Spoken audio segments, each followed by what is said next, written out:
Hello and welcome back to Memes and Markets. Keith, how are you, man? Today is the best day of my life, Ben. How you doing? Today's fantastic. We're talking some Bitcoin today with one of my favorite creators who covers Bitcoin quite frequently. Joe, I can't go on YouTube for 2 seconds without seeing your videos pop up on my feed. So how are you, man? I'm doing good. Well, I suppose that's a good thing that the YouTube algorithm is still favoring my shows. Here's hoping that that continues for the foreseeable future. But I'm good, man. Thanks for having me on. Of course, dude, of course. Keith, where should we start with this one? Because I got a lot of questions and a lot of angles. Oh man, there's a lot going on right now, and Joe, people are freaking out. So, I mean, we could definitely start off with maybe some of that. You've put out some very technical analysis of what is happening in the Bitcoin market, but also generally, like, how do you feel about everything that's happening right now with the market? Yeah, so it's sort of to be expected, like living through 2022 specifically. It felt a lot like this, where you had glimmers of hope after Bitcoin went on a bit of a bear market relief rally, and then it butted up right against those key bull market levels, and then it tanked, right? The only difference during 2022 is that equities were selling off at the same time, at least for the second sell-off from the all-time high. And so it was a little bit more painless, right? Because Bitcoin wasn't selling off in a vacuum, it was selling off with everything else. But this time it's different. So not only do you have the asset falling precipitously, right? Every single day, just relentless selling. Like if you look at the last 5, 6, 7 daily candles, they're all red. And it's just brutal, no relief. But equities are ripping. And so it's like, it's really painful for the average investor who might not know exactly what's going on. Well, I've got some numbers to hopefully assuage some of these fears and concerns and make it so that people can sort of ride the wave of this cycle and enjoy what's happening rather than being extremely fearful.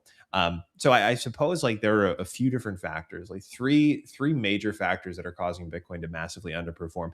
The first one being the macro uncertainty with the geopolitical backdrop, right? And I'll get to why other assets aren't reacting the same way to that in a minute. But basically, the brass tacks of it is we are at war with Iran. The Strait of Hormuz is closed. As a result, 20% of the world's oil supply is cut off. Bond yields are soaring because of rising inflation expectations. And as a result of all of that, right? Downstream goods are being repriced all across the global economy. Inflation expectations are etching higher, and the cost of capital for businesses in the United States is increasing because treasury yields are selling off. So what does all of that mean? Well, that means investors are de-risking. They're selling assets because of extreme uncertainty. Bitcoin, chief among them. Now you might be asking, okay, well, why isn't anything else selling off? Why are gold and silver still towing the line and staying flat and doing okay? And why are equities ripping? Well, the reason equities are ripping and they're not responding to the same macro forces that's driving Bitcoin lower are because of the AI cycle, right? What you're seeing right now is a massive rotation of risk capital away from everything else and into the equity market in anticipation of the SpaceX, Anthropic, and OpenAI IPOs. Obviously, this is conjecture. Obviously, this is speculation, but either that's why Bitcoin is underperforming or Bitcoin's going to zero, right? And I don't think it's the latter. I think it's the former, a once in a generation event that people want to be participating in. So they're selling Bitcoin, right? It only makes sense.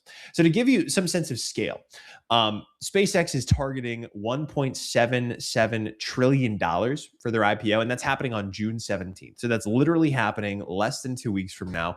So people have sold their other assets in anticipation of buying SpaceX.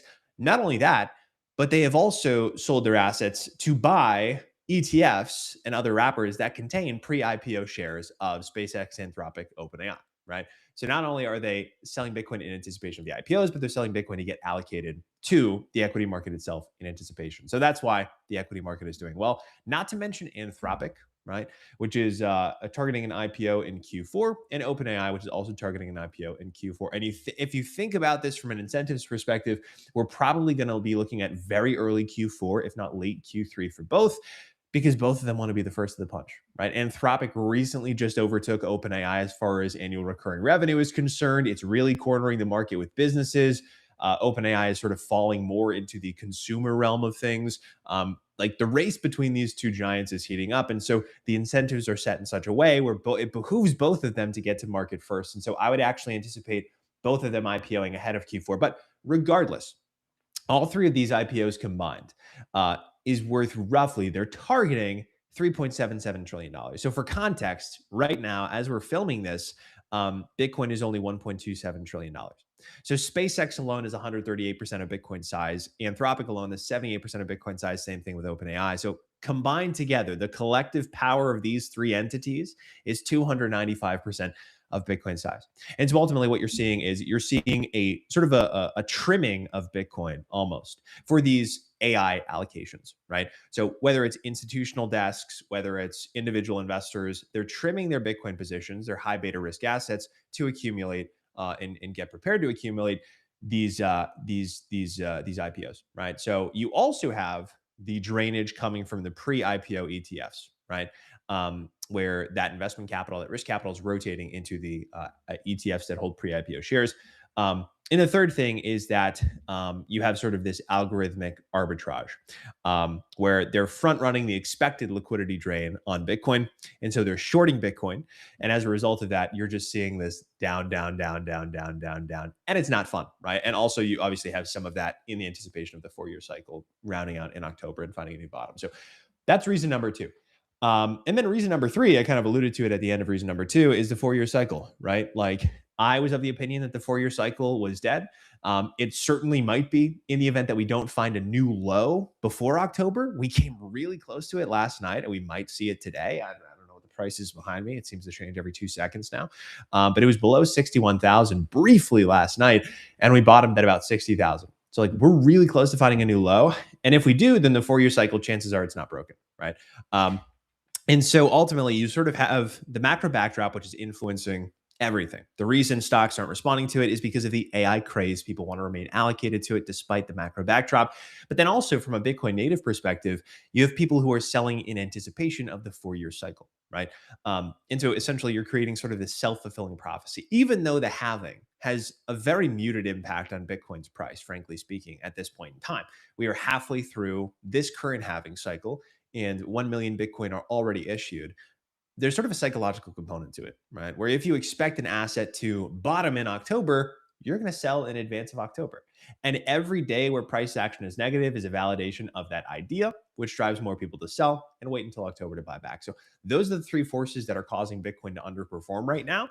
And ultimately, I think you don't see them resolve until these IPOs are past us. And arguably more importantly, until the macro backdrop clears up, the war in Iran is over. And I think that's going to happen in advance of the November midterms, but we'll have to wait and see. So to summarize that, you've said the war in Iran, you've said the IPOs, and then the 4-year cycle. Is that appropriate to sum that up? That's correct. Cool. Now, another thing that's been very much so top of mind for everyone at the moment is what's going on with Michael Saylor and the whole strategy situation. Correct me here where I may have gotten something wrong, but from what I understand, the company Strategy has essentially raised money from the public in several different forms, some of it in the form of bonds and debt issuance, some of it in the form of equity, and some of it in the form of these preferred equity structures where they're essentially saying, look, we'll pay you a specific amount on top of the equity that you're getting in the company. But essentially, there are obligations that the company has, right? And when the price of Bitcoin is coming down, the obligations that the company has to these investors get a little bit harder for them to pay out without having to potentially sell the Bitcoin. Correct me here if I'm wrong anywhere. If the Bitcoin continues to go down, meaning they now have less of what they would need to be able to fulfill these obligations that they have, then that would force them to sell the Bitcoin in order to make sure that they can cover those obligations. And then from that point, potentially creating a spiral where the price of the strategy stock could continue to go down. Am I completely missing the mark here? Is there a different way of looking at what's actually occurring? And what are your thoughts on the whole phenomenon and people freaking out about Michael Saylor selling a little bit of Bitcoin? For sure. So I think that the first most important thing is, so there's a different way of looking at it, right? And that's that, well, I'll even back up further here. It's understandable why people are looking at what Strategy just did and Strategy as a company and thinking that there is a risk of some kind of collapse, right? We all have been around for quite some time. Chances are the viewers have been too. You can all remember back to 2022 when Terra Luna exploded, when Celsius exploded, when BlockFi exploded, when FTX exploded. All of these companies that were running exotic yield trades offshore in the Cayman Islands using customer deposits and rehypothecation, when all of them exploded, we all sort of got PTSD. And we all got this sixth sense to sniff out when these scams would occur. Now, fast forward to 2025, Strategy unveils a suite of what are called perpetual preferred stocks, right? Where effectively what you're doing is a preferred stock pays out a dividend. It's not technically debt, but it pays out a dividend. And then perpetual, meaning there is no maturity date whatsoever. So unlike a convertible bond where there is a maturity date between when you can convert the bond into equity, a perpetual preferred equity is a stock. It trades around $100. That's the par value, and it pays out a dividend. And it can be done in perpetuity. A couple of other important things to note. The dividends, the actual rate that gets paid out, that is set by the company. And also, since it is not technically debt, these aren't obligations that they have to pay. So a couple of important things there. It's understandable why, like, it's sort of like, you can think of it as like an immune response function, right? When your body has been sick before, it knows how to fight off a certain disease. And so sometimes it will attack itself when there isn't a disease present. That's basically what's happening right now, right? I'll lay out the case as to why. So Strategy, the company, currently has on its balance sheet about 51 years worth of dividend obligations. And that's before selling any new stock.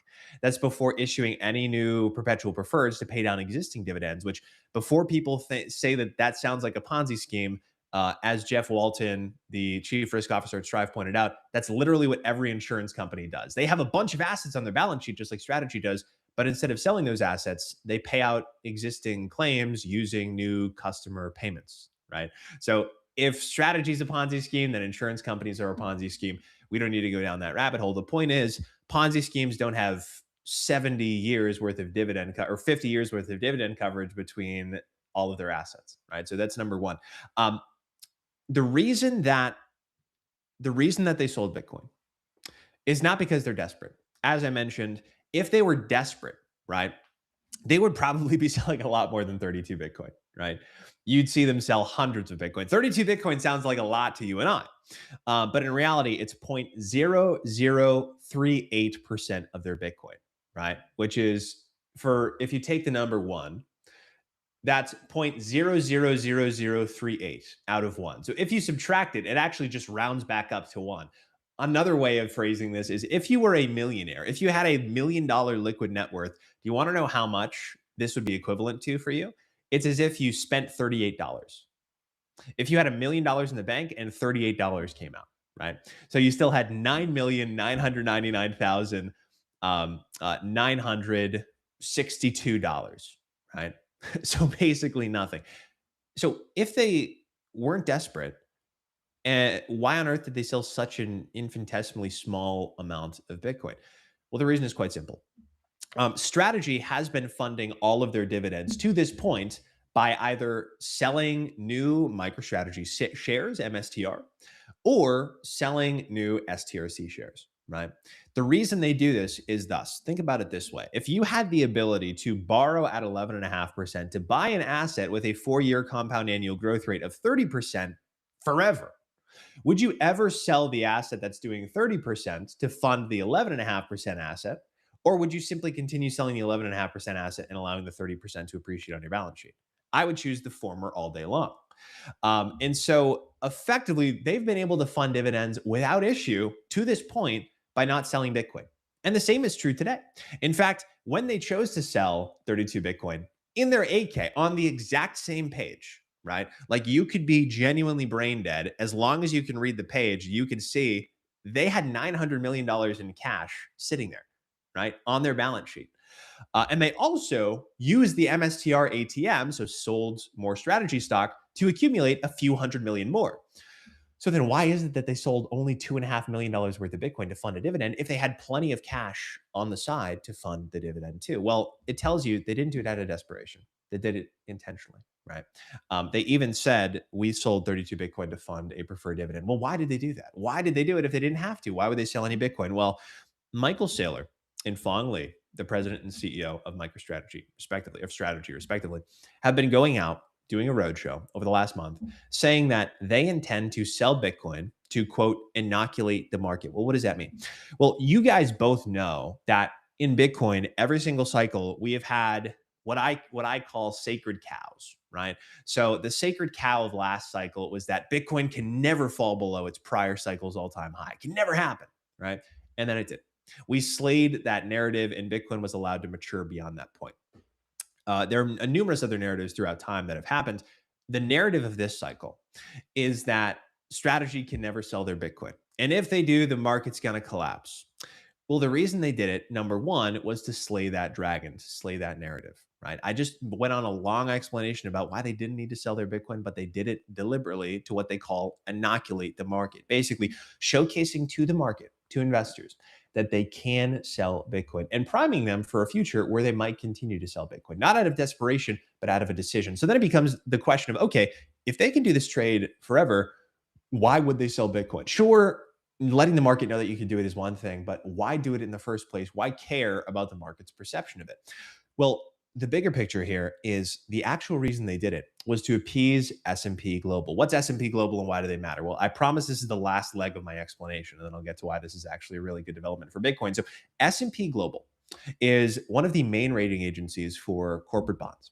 S&P Global also runs the S&P 500 index, right? So how about that? Well, if you'll recall, Strategy earlier this year qualified for S&P 500 inclusion because they had 2 consecutive quarters of profit and they are large enough from a market cap perspective to be included, but they weren't included, which is strange. They're included in the NASDAQ because the NASDAQ companies just get added to it automatically, right? But with the S&P 500, companies get added to it by a committee, the S&P Global Committee, the same one that gave them their credit rating for their perpetual preferred shares. S&P Global said that the reason they gave them a B- credit rating was because they valued their Bitcoin at $0. Think about how wild that is. They had a balance sheet of $60 billion worth of Bitcoin, now $50 billion, unfortunately, but $60 billion worth of Bitcoin, and they valued it at $0. Well, why did they value it at $0? The reason S&P Global did that was because they said Strategy's unwillingness and reluctance to sell Bitcoin leads us to believe that it's not liquid and it's not an asset on their balance sheet. So Strategy selling just a small amount of Bitcoin was to showcase to the S&P committee that they can sell Bitcoin if they want to. And so it took away that entire concern. That's why they sold. The other 2 reasons that they did this, and this is actually the third step of a 3-step plan that they've been doing for the last several months. The other 2 reasons the S&P said, hey, we're not going to put you in the S&P 500 and we're going to give you a B- credit rating is because you don't have enough dollar-denominated reserves and you are too reliant on convertible debt. The reality is they have a very small amount of convertible debt, but regardless, right? Another motive causing a sell-off. That's true. That's true. They could have sold off to buy Bitcoin lower. I don't think they did, but this is at least the explicit reason why they did it.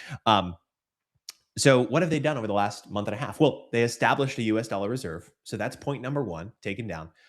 Point number 2, they paid off $1.5 billion worth of their convertible debt, bringing their leverage ratio to below 10%, which would mean Bitcoin would need to crash by another 70% and stay there for I think like 11 years in order for them to actually have to begin selling Bitcoin, right? And that's before they adjust the dividend. So that's point number 2 taken. And point number 3 was the fact that they are so reluctant to sell Bitcoin. And guess what they just did? They sold Bitcoin. So to wrap all of this up and tie it with a bow, they're appeasing the S&P Global Committee by doing this, right? And in doing so, ideally, it raises their credit rating so that more institutional desks, more of that hundreds of trillions of dollars worth of capital in the fixed income market buys Strategy or buys their perpetual preferred shares, which is bullish for Bitcoin because that means more capital for Bitcoin. And MSTR gets included, or it raises the likelihood of MSTR inclusion in the S&P 500, which would mean passive flows, passive flows, passive flows. Every boomer around the country, every pension fund, every 401k around the country. Fantastic. I'm so happy that I was able to quell your fears. Every pension fund, every 401k, every endowment, whatever, They would be buying Bitcoin indirectly without even knowing it, right? Because MSTR inclusion means MSTR price goes up, means that MSTR has more capacity to issue more shares, meaning they have more capital to buy more Bitcoin. So in the long run, this is an extremely bullish development for Bitcoin. But in the near term, right, it sucks. It's like taking your medicine. It's like that really gross medicine that we all had to take when we were kids that just tasted awful. You have to slurp it down. It sucks. Bitcoin is down right now. This is not the reason Bitcoin's selling off. I think it's all of those other factors combined. However, there definitely was a freak out, right? There definitely were people selling because Saylor sold, but hopefully that quells some of the concerns of Saylor selling. Okay, Joe. So I got some dumb questions. So yeah, in terms of a lot of Bitcoin is very perception based, right? And so if Saylor has been the leader of this movement and he's always said pretty explicitly, never sell your Bitcoin, right? Could it possibly be that they realize that this could be an inevitable reality that could take the whole thing down? And they're doing the whole Eminem effect of getting in front of it, saying what could take you down beforehand. So the perception isn't as scary. Have you seen 8 Mile before? I have, yeah. So, when he goes out there and says like, da, da, da, da, da, he basically roasts himself for like 8 minutes to then not leave the guy any ammunition. Do you think essentially that's what they're doing optically here? That's exactly right. And it's to my point that I mentioned a moment ago, where it's like they are basically slaying this cow. We're taking our medicine now. They're selling Bitcoin now, not from a position of desperation, but from a position of strength, right? In order to make it so that if and when they decide to sell in the future, it's not going to have an impact on price. It's having an impact on price now, but they're doing it now from a position of strength, so they won't have to do it again in the future from a position of desperation, for sure. And to the point earlier, again, I totally forgot to mention about the idea of them needing to sell Bitcoin because of these dividend obligations. Even if Bitcoin only rises by 2% per year forever, on average, right? Then that would mean they have all of the capital they need to fulfill all of their dividend obligations in perpetuity. That's how large their balance sheet is. And the other component is, even if Bitcoin were to go to like 10 grand and stay there for several years, then worst case scenario, they could lower the dividend, right? They could lower it to 11%, 10.5%, 10%. And the other thing, the cherry on top, and this kind of sucks, but worst case scenario, Strategy would never become a forced seller of Bitcoin because technically speaking, the preferreds aren't debt. So they wouldn't actually need to pay anything, right? Which it sucks. I don't think they're going to do it because they want to make this accumulation machine go. But what I mean to say when highlighting that is that they'll never actually become a forced seller because it's not debt. So you're not going to get a 2022 situation again. Got it. Would you consider yourself a Bitcoin maxi? Yes. Yeah. Okay. And so then what was it that sold you and gave you that kind of conviction?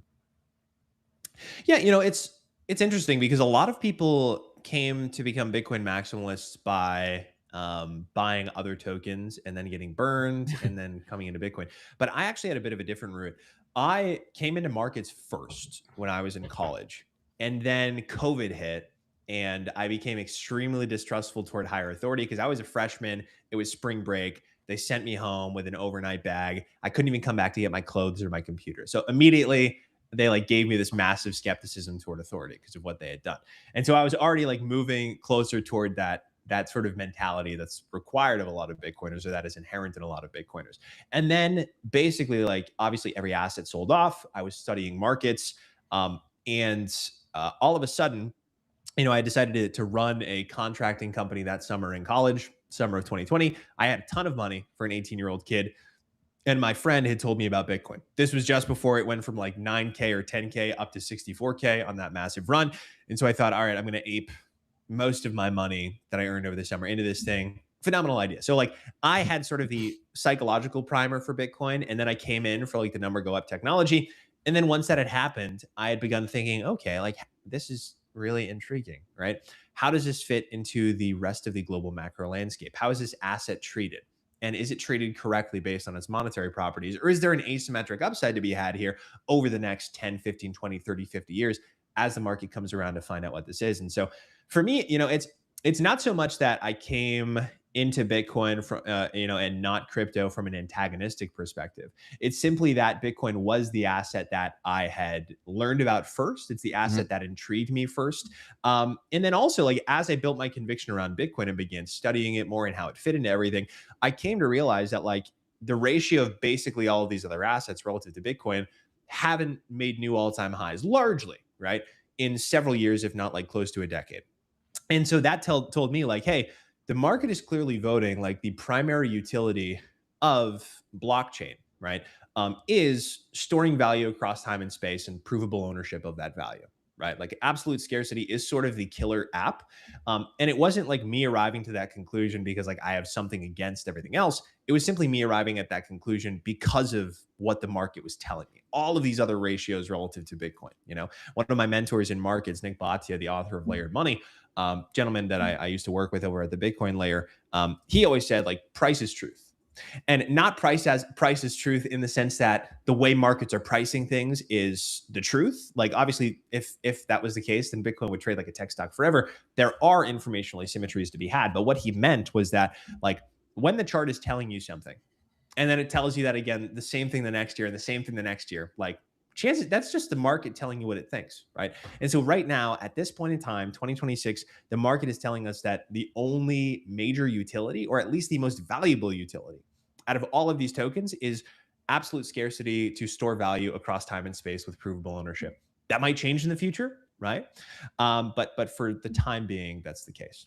So for the general thesis that really made most Bitcoin maxis in terms of sovereignty, self-custody, kind of the whole anti-establishment thing you mentioned, then why does that belief system align with what strategy is doing? Right. So there's an interesting phrase. I'm happy you brought this up. It's a good question. And actually, CJ, Chaitanya Jain, one of my buddies who works over there, and he recently got promoted, I think, to the head of capital markets. I'm not sure. But he tweeted out like yesterday or 2 days ago when Strategy sold. He said, strategy needs Bitcoin, but Bitcoin doesn't need strategy. And I thought that that was the perfect encapsulation of what they've done, and also sort of the thesis and the psychology behind the answer to your question.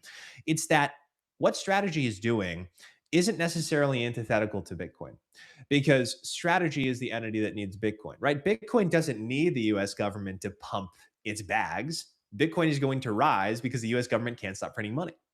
In the same way, Bitcoin doesn't need strategy, right? Bitcoin is going to rise again by virtue of the US government printing a ton of money. But strategy as a company with a software business that was floundering back in 2020 when they adopted Bitcoin, they desperately needed Bitcoin, right? And so, in my mind, like because strategy cannot influence Bitcoin's protocol, they're having an impact on the price, unfortunately, but I'm happy that they're doing it now. Again, it isn't in my mind antithetical to Bitcoin. It's just proving out the Bitcoin thesis that inflation affects everybody. Monetary debasement is the most pernicious evil of our time. And everyone needs it, whether you are an individual on Main Street or a company that is in the top 500 companies in the United States. You need to own Bitcoin. And so what strategy is doing ultimately lines up with that. And then the other thing is a lot of detractors will say, well, what strategy is doing is sort of akin to altcoins. It's akin to creating a crypto token. And I push back on that marginally and say what they're doing is more akin to financial transmutation. So what do I mean by that? Well, in structured finance, often what people will do, what companies will do, is they will take an asset that has certain monetary properties and package it up differently for another investor. Think like a real estate investment trust, for example. Not everybody can go buy a multifamily, but a lot of people can go buy a REIT or an ETF of a REIT, which is another financial transmutation of real estate. And so effectively what strategy is doing is less of like an altcoin type thing where they're creating an entirely new network, and more of a financial transmutation thing where they are taking some of the properties of Bitcoin and they are making them available to individuals and institutions who either have a different risk appetite than spot Bitcoin, or their mandates preclude them from owning spot Bitcoin exposure. And so what do I mean by that? Like these pools of capital that I'm talking about. Well, there's roughly $80 trillion globally that is mandated to fixed income. And there's another about $130 trillion that simply holds fixed income, but is not mandated to it. So think like old folks who want to have more stable retirement after, accumulating high growth assets. They're moving into a phase of their life. But then you also have like institutional desks that actually are required to hold fixed income as a percentage of their portfolio. What strategy is doing by creating all of these different preferred equities with different risk profiles, different attributes, different yields, that are all financed and finance Bitcoin exposure, is they're effectively porting that capital into BTC. right? Because they're borrowing at 11.5% on STRC, higher yield on some of the others, lower yield on some of the others, in order to fund Bitcoin purchases. So in a way, right, all of this capital that was sort of locked off in a way from spot Bitcoin exposure now has a pseudo on-ramp into BTC that it would have never otherwise had. And so for me, it's more clever financial engineering and indirect Bitcoin on ramping for pools of capital that never would have had access to it than it is like sort of creating an altcoin, if that makes sense. Thanks for breaking that down. I think that's definitely one of the interesting things about thinking about why even creating these different ways into the MicroStrategy ecosystem is attracting the institutional capital in the different forms in which it's mandated to be allocated. Hmm. One of my things that I'm curious about, Joe, your thoughts on is what actually is the end goal for strategy? Like, what is the point? Is it to accumulate as much Bitcoin as possible, or is there a different way of looking at their goals? For sure. Yeah. So in my mind, the goal of strategy is to continue doing what it's doing, but also which is accumulate as much Bitcoin as possible. But their other stated goal is to increase Bitcoin per share, which simply means increasing the number of Bitcoin that are tied to any one share of the company. Obviously, shareholders of MicroStrategy at the common stock level do not have a claim on any of the Bitcoin. They don't have a claim on the assets. But what they mean by Bitcoin per share is increasing the number of Bitcoin that are available per individual share of the company.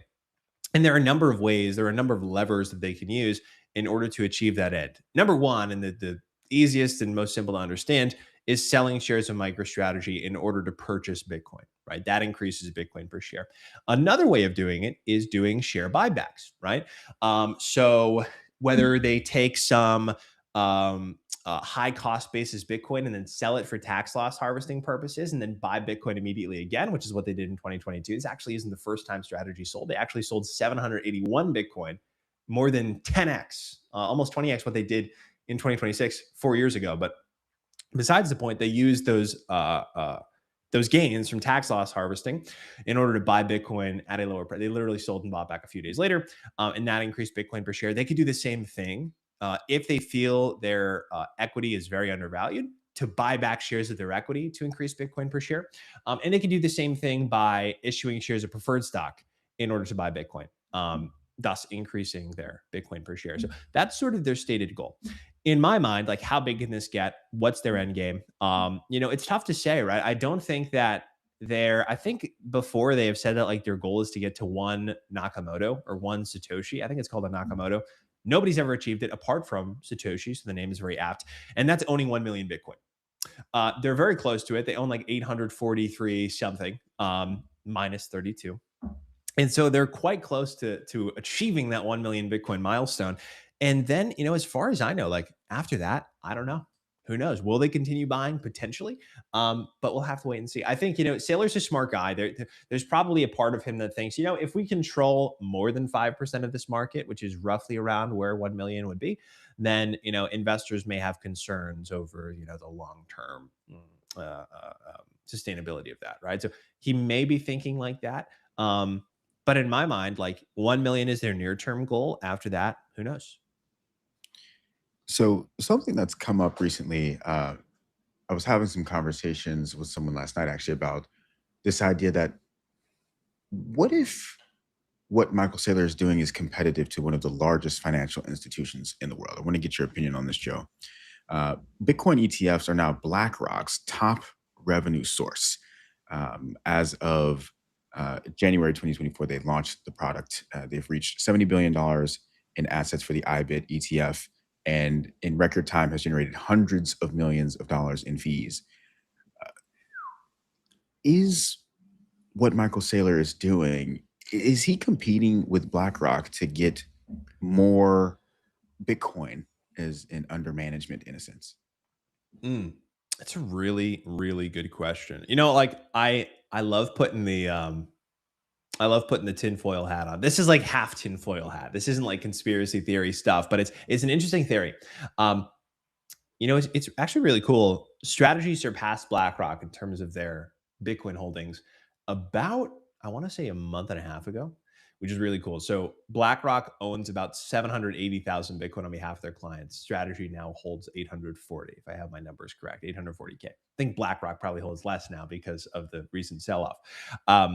But regardless, I think there is a game being played here that not a lot of people are seeing. Like, you have this institutional adoption, but you also have sovereign adoption. And with sovereign adoption, there's also this sovereign competition, or there's this sort of race to accumulate Bitcoin that isn't as explicit yet, but it's still underway. So we've got Iran, right, who is obviously accumulating Bitcoin for their reserve.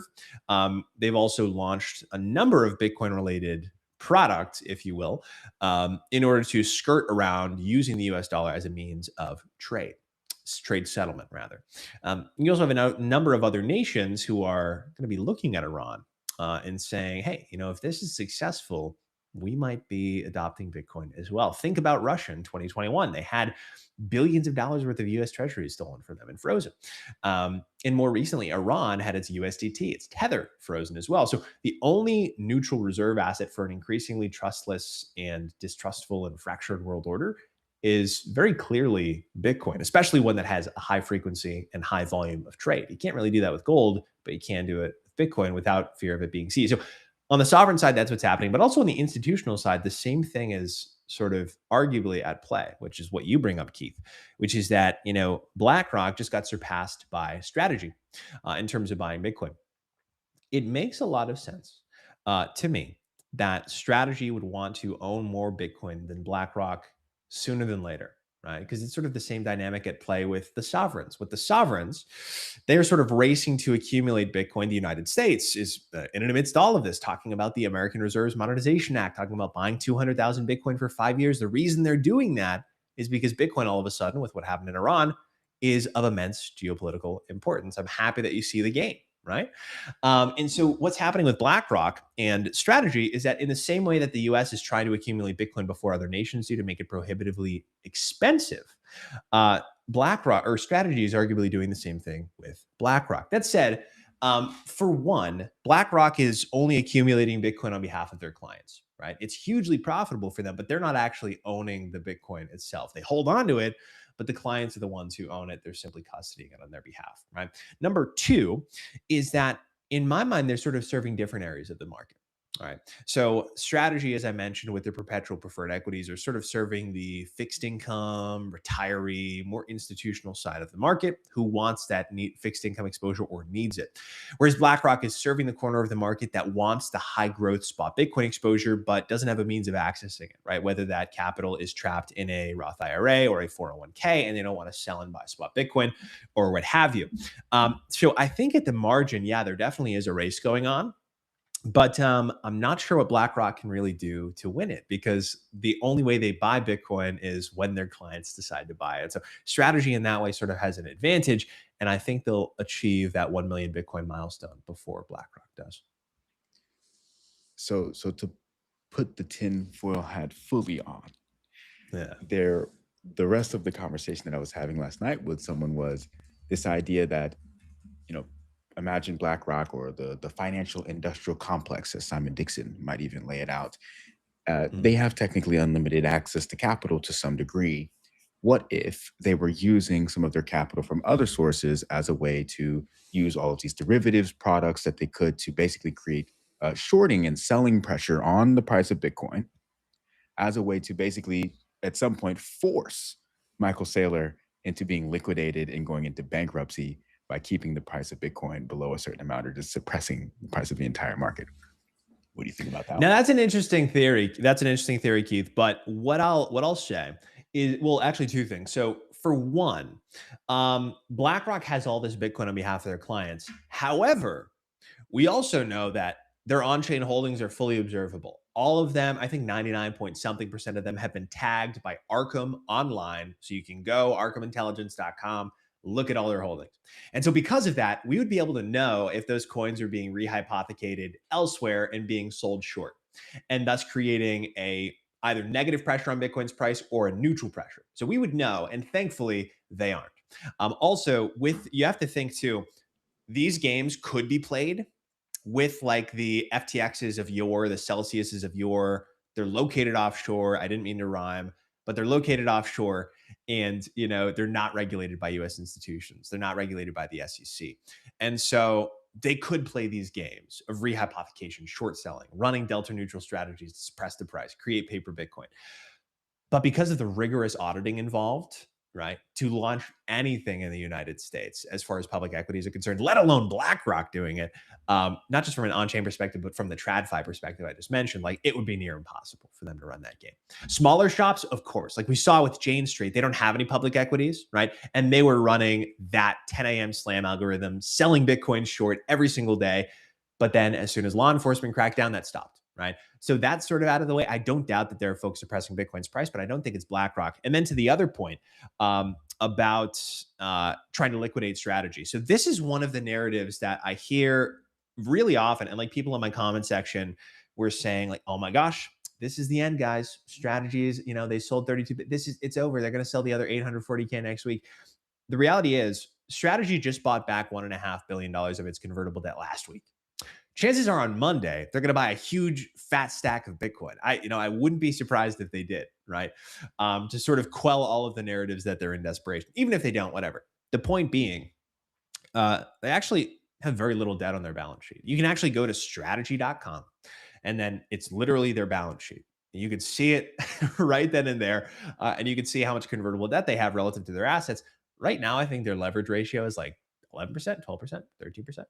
So again, Bitcoin would, and all of these, yeah, you can see right there, down there, net leverage ratio at the bottom, 11%. Yeah, on the left side there.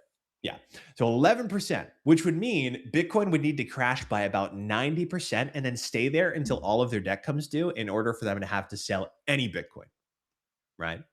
And so like so basically what I'm saying is that there isn't really a liquidation price for strategy. And what do I mean by that? Well, we're so used to liquidations in the Bitcoin space, but the liquidations in the Bitcoin space only occur because of perpetual futures, right? Perpetual futures contracts in Bitcoin where you're borrowing against your Bitcoin to go long Bitcoin, right? Strategy isn't borrowing against its Bitcoin to go long Bitcoin. It is borrowing against its equity, right? And so ultimately, like if the convertible debt cannot be paid back, a couple of different things Strategy can do. They can print more shares of their stock in order to pay down the dividend obligation, or not the dividend obligations, the convertible debt when it comes due.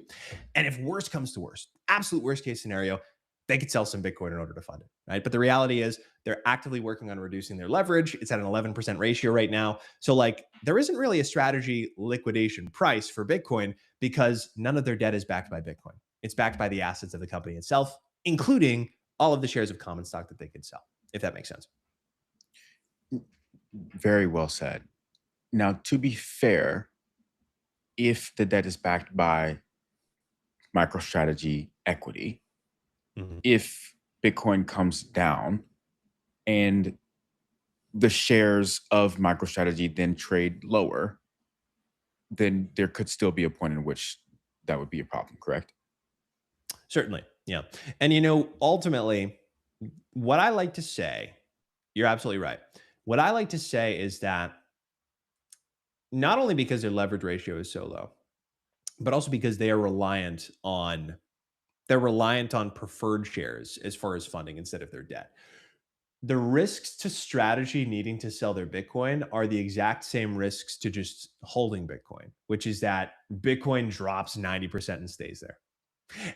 And then the cool thing too is that once we're back in a bull market and they officially retire the rest of their convertible debt, and they might do it beforehand, but once they retire the rest of their convertible debt, then they will have zero leverage on their balance sheet. And then the risk of them getting liquidated gets eliminated entirely, right? Or rather than liquidated, the proper term is becoming a forced seller if they were ever to go into bankruptcy.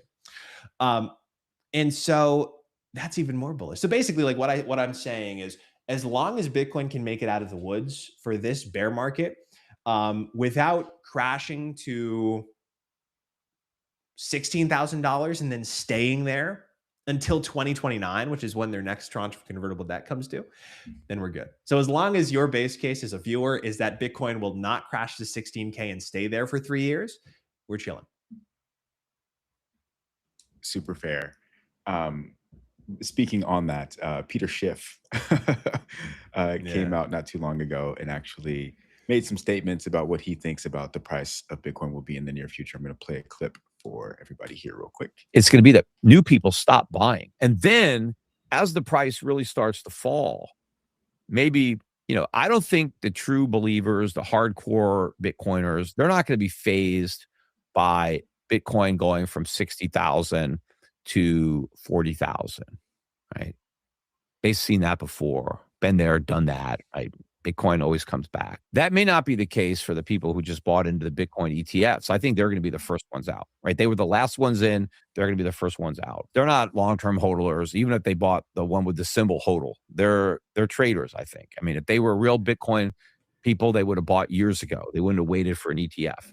They got kind of suckered into it by the hype and the promotion, and they thought they could make some money. And that's going to be a big problem for Bitcoin too when the ETF starts to sell off, because if you go back and look at prior Bitcoin crashes, you always have a big influx of Tether. There's a lot of Tether, whether they're counterfeit Tether, we'll see. But Tether comes in and buys up Bitcoin, and that puts in a bottom. But when the ETFs start to liquidate, and now they have to take the Bitcoin that they own into the spot market and sell it, the buyer has to pay with real dollars. They can't pay with Tether.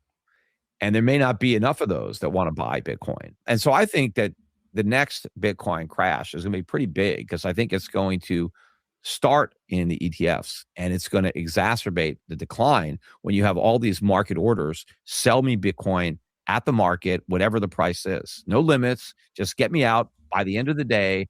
I have to get out. I can't wait till tomorrow. I have to be out today. And then of course, the buyers are like, well, I'm not buying. Everybody steps away, and it's a trap door. But so let's say now the ETF selling drives Bitcoin down to 10,000, right? Not 20,000, not 10,000. And now you look at these charts like, wait a minute, Bitcoin just went below the previous low. It's now lower than it was 5 years ago, 6 years ago. The trend is broken. I think at some point you're going to shake the confidence of the hodlers, who are going to be like, I don't know if it's going to come back again. Maybe this is different. And they're going to want to sell. And as it goes down, then you get the fear. Then you get, oh my God, I better get out before it's worthless, right? Even the diehards are like, I'm not going down with this ship. I mean, there are some people that say they're going to go down with the ship, but let's see what happens when it's actually sinking and they're, up to their neck. Are they really going to, finish and drown? Any initial thoughts on Peter Schiff's words there, Joe? Gosh, Shifty Pete. What I'll say is the ETF holders are actually extremely diamond-handed. And I don't say this lightly. It's actually a really cool stat. So Bitcoin's down 49.4% from its high. As he was saying, the last part of what he was saying, he probably saw me. I was doing calculations. Bitcoin is down 49.44% from its high. Guess what the AUM on the ETFs is down by? Only 38%. So the ETF holders are actually hanging tough despite the Bitcoin drawdown. What does that tell you? That tells you that they're actually more diamond-handed than like your average retail investors. So when Peter Schiff says the bear market's going to start in the ETFs, it's actually not true, because despite Bitcoin drawing down by 50%, ETF holdings are only down by 38%, right? So boomers are hanging even more tough than retail investors, which actually plays into what I've been saying for quite some time as far as ETFs are concerned. The ETFs are going to be, and they have been to this point, sort of a stabilizing factor for Bitcoin cycles, right? Because they're not the type of people to actively trade, right? If anything, we're talking about boomers here. We're talking about unbelievably wealthy individuals as far as the United States is concerned, as far as cohorts of demographics in the United States are concerned. And so I'll talk about, I touched on why the correlation is negative in the beginning. You can rewind after you watch the rest of the show, of course, but rewind and I talk about that. I talked about how the ETFs are sort of this great stabilizing force because they just buy every 2 weeks, right? We're talking about people who are allocating to their 401k, their Roth, right? They're allocating every 2 weeks. They're not actively trading in and out. So, and they also are buying a conservative enough allocation to not be shaken out, like literally 1%, 1.5%, nothing crazy. And they also the people who are crazy enough to buy, the old people who are crazy enough to buy Bitcoin, they know what they hold, right? Like they have a conservative allocation. They know what they hold. They're not trading in and out. These guys are extremely diamond handed. And so but as a result, They're not buying a crazy amount. And so we had sort of the most muted bull market, if you will, ever, where Bitcoin didn't even do a 2x from the prior all-time high, right? A 2x from the prior all-time high would have meant a $136,000 all-time high. We didn't get that. We got 126. But by the same token, this is the shallowest Bitcoin bear market ever. Like this bear market sucks. I was told that Bitcoin was going to crash by 70% again. It's only down by 49%. I want my money back, you know?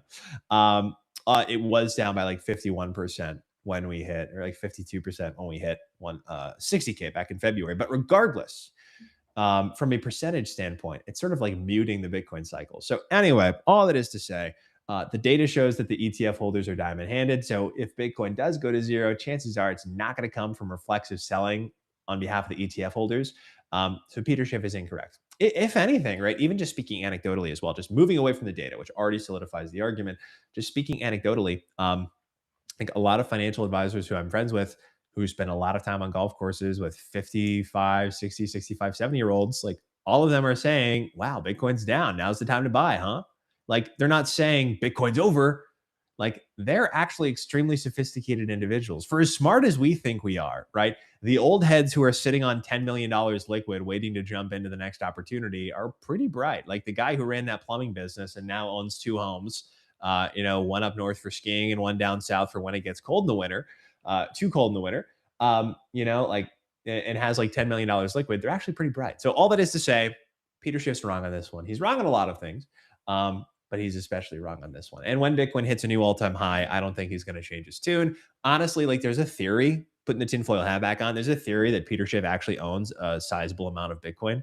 And I kind of ascribe to that at this point. I think someone sent him like a Bitcoin at one point. And I think his whole MO is talking Bitcoin down so that when it goes up, he's always like the villain. You know what I mean? It's kind of like 4D chess. I don't know. Yeah, well, I think there was also a moment where his son, right, was revealed to have owned a nice amount of Bitcoin, if I'm not mistaken, a few years back. Yeah, Spencer Schiff. And then he sold it. He crashed out and sold all of it. So we don't like him anymore. Gotcha. And then on top of that, right, you're 100%. I mean, he sells gold, right? And so when you think about his consumer base, right, they're the people who are super anti-crypto to some degree. And so he kind of just continues to get more and more of what he wants just from that alone, whether he owns Bitcoin or not, right? It's a great awareness play for sure. Mm-hmm. Yeah, it's like I'm the guy who stands for I hate crypto, and what do I sell? I sell gold. So great, 100%. Yeah, marketing. Very well said. Where is this here? So I got a question from the chat for you, Joe, from RD saying, how low? Where is it? I'm trying to find it here. I just had it, and then we got another one. It went away. It was. I'm saying how did Joe say how low he thinks Bitcoin will go? Also, does he believe in 4-year cycle? Yes, so she came in a little bit later, but you've talked on that a little bit. Do you want to expand? Yeah, for sure. So how low Bitcoin will go? Look, one of the things that I have said, and this is a great question, Roby, is if you think about it in terms of what happened in 2022, which is the worst Bitcoin bear market we've ever had in terms of percentage drawdown from its 200-week moving average, which is historically a great bear market floor, then like I like to talk about worst case scenarios. Worst case scenario, in 2022, Bitcoin fell 30% below its 200-week moving average. That sucked. That was awful. But today, the 200-week moving average sits at about 61K. So right below where we are now. And a 30% decline below that would actually only be a bottom of $42,000. Now, do I think that that's going to happen? I went on what Bitcoin did back in January and said yes. Now I'm not so sure. Reason being, back in 2022, what happened was we had FTX. So Bitcoin had bottomed around 15% underneath the 200-week moving average. It had bottomed at like 20K and spent a while there. And then all of a sudden in November, FTX collapsed and the price tanked another 25%. We went down to 16K. Everybody said, it's over, Peter Schiff included. And so the only reason Bitcoin went lower than 15% below its 200-week moving average was because of the FTX collapse. Now, because we've washed all that bad leverage out, I don't think we'll get as deep of a drawdown below the 200-week moving average. So if we put in a new low, and I have a feeling that we will, given the way things are headed right now, then I think at worst, in my mind, I think it's pretty fair to say Bitcoin will drop about 15, maximum 20 in my mind, % below the 200-week moving average, which would mean a bottom around $50,000 to 55K. Doesn't sound so bad when you put it that way. Doesn't sound bad at all. Now, of course, this is setting aside the risks of an inflationary recession, which rise as the days go on and the war rages on.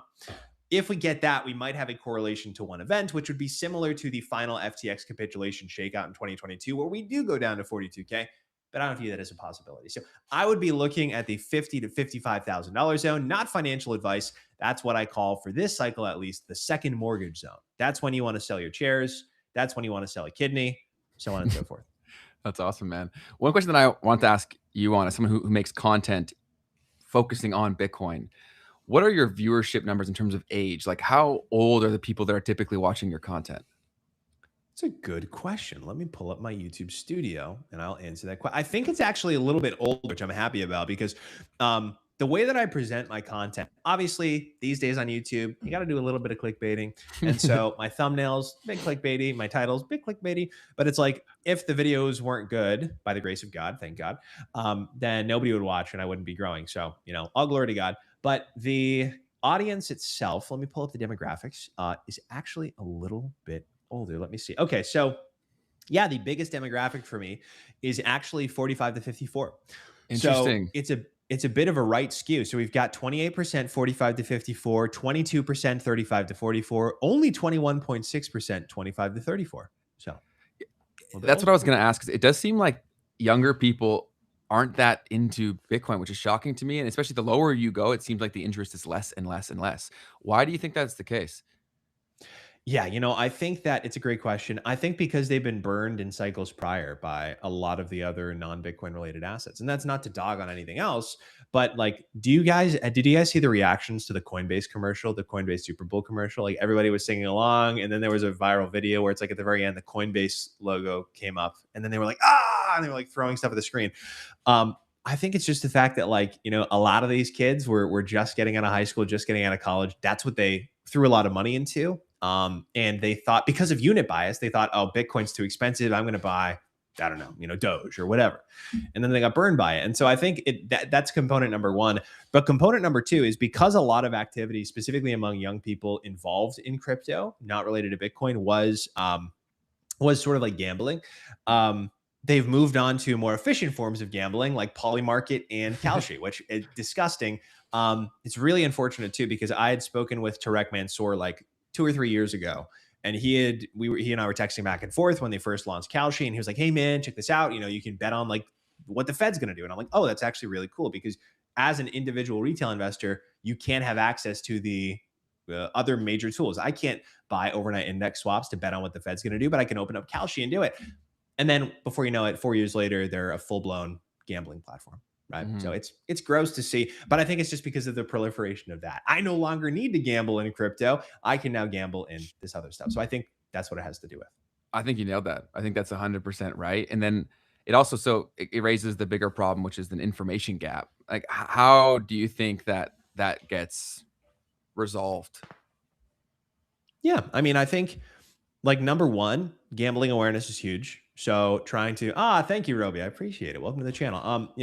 Gambling awareness is huge, right? Like, I've been to Las Vegas before for the Bitcoin conference, just like the most disgusting place on earth. Total abject degeneracy. I think, teaching people, specifically young people, that like financial nihilism is not the way. Betting it all on black is not the way. And, putting money on a parlay is just another version of betting on black, right? So that's not the way to financial freedom. The way to financial freedom is twofold. Like, number one, work extremely hard in every single endeavor, right? Whether it's your relationships, whether it's your home, whether it's your relationship with God, whether it's your job. Work hard in every endeavor, because it's translatable across everything. And then specifically, as far as your profession is concerned, work extremely hard, right? And then store the fruits of your labor in something they can't print, right? So whether you're a boomer and that's gold, whether you're younger and that's Bitcoin, whether it's something else, whether it's real estate, whatever, work very hard under the Lord, and then store the fruits of your labor in something that they can't print more of. That's it, right? Don't gamble. Don't go and buy scratchers, right? Ultimately, you can go buy scratchers if you want to give another voluntary tax to the government, right? But, don't gamble. It's just like, it's more awareness about gambling and then how to actually accumulate wealth over time, because it is possible despite the extreme price inflation and extreme monetary debasement that we experience today. And then the second component of it is like what I'm trying to do with my channel. So like the reason I talk about Bitcoin specifically and largely nothing, obviously I'm talking about global macro and things of that nature, is I want to make more people aware that like there is a way to opt out of this system. Like what you're feeling right now, as far as feeling nihilistic toward your financial situation, it's actually by design. And there's actually a way to opt out of that. And it's by buying an asset they can't print more of. And so just more education, more education, more education, pounding the pavement on that. And we'll be in a pretty good spot. Love that, man. We actually have been very active in talking about the gambling epidemic as it has continued to evolve. Been in actually launched an app called No Dice that's meant to bring more awareness to what's happening in the gambling epidemic, but also to give people ways to look at how to improve their lives outside of just basically betting in places where the odds are not in your favor, right? So the tagline that we have is "Bet on yourself." And I love it. I didn't even know that. Look at that plug. Yeah, man. So yeah, it worked out 100%. Well, we'll have to get you an account so you can try it out. Perfect. I love it. Yeah, man. But I do have some questions here for you, Joe, that might make you a little bit uncomfortable. Are you ready? All right, let's do it. So we talked a little bit earlier about sovereign nations and institutions moving into the world of Bitcoin. And as someone yourself who is a maximalist of the vision of Bitcoin, and I've also realized like we probably need to like create like a categories of maximalists, because I think that there's different versions of what that really means.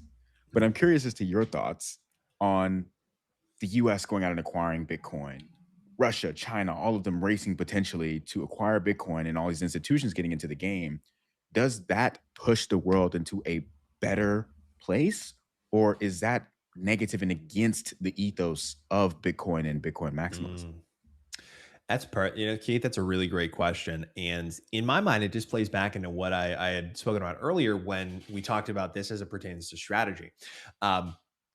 It all comes back to the Genesis block for me, man. Like when in the Genesis block, the news article that was inscribed in there is Chancellor is on the brink of a second bailout for the banks. That was in regards to the UK's own post-Great Financial Crisis printing, right? Where they ended up doing a bailout of the banks just the same way that they did in the United States. And for me, it basically, it tells you that like the Bitcoin ethos in and of itself is to allow anyone and everybody to transact in a way that your money cannot be seized, it cannot be taken from you, it is peer-to-peer, but also in such a way where your wealth cannot be inflated away by any party. And guess what? The most important use case is not just for you and I or anybody watching as individuals in the 21st century, at least in the West, it's preserving our value across time. So Bitcoin is genuinely, in my mind, the most valuable financial asset you can own, because as I've said numerous times in a lot of the videos that I've made recently for like Bitcoin detractors who say Bitcoin has no use case, the only use case for any financial asset is preserving and growing your wealth across time. I think we can all agree, right? The only reason people buy the stock market is not because, I love General Electric, I want to give them I want to preserve my value and grow it across time. And Bitcoin is designed to do that better than any other asset across multiple decades, right? Because they can't stop printing money. And so what I mean by this is that because they can't stop doing it, then all of a sudden Bitcoin becomes the asset that you want to own, whether you're an individual, an institution, or even a country. And so given the fact that there's no way out for any of these sovereign nations, whether it's the United States, Russia, China, whatever, none of them can cut spending, because then that would mean they tank their economy. None of them can raise interest rates, because then that would mean the debt becomes unserviceable. So they have to keep rates low, and they have to keep expanding the amount of debt they're issuing in order to keep the system going. Austerity is not an option. Money printing is the only way. What can these countries do in order to save themselves? Specifically the United States. What can the US do in order to preserve dollar hegemony? It can allocate to Bitcoin in order to eventually pay down its deficit with the American Reserve Modernization Act over the next 5 years, then holding it for 20. And it can also accumulate a ton of Bitcoin in advance of Iran doing so, to make it so that even if they try to skirt around our sanctions, even if they try to skirt around the US dollar system, whether it's Russia, China, Iran, whatever, we're still going to own the majority of the asset or a ton of the asset that you're using, right? So that would maintain US dollar hegemony for years to come. So what I'll say, same thing as with strategy, is that the United States, Russia, China, Iran, what have you, all of them need Bitcoin. Bitcoin doesn't need them. And so if anything, right, like the ownership of Bitcoin and the strategic utilization of Bitcoin being expanded to sovereigns and to companies isn't an invalidation of the Bitcoin thesis. It is Bitcoin being used expressly as it was intended to. Fantastic answer to that question. The next one here.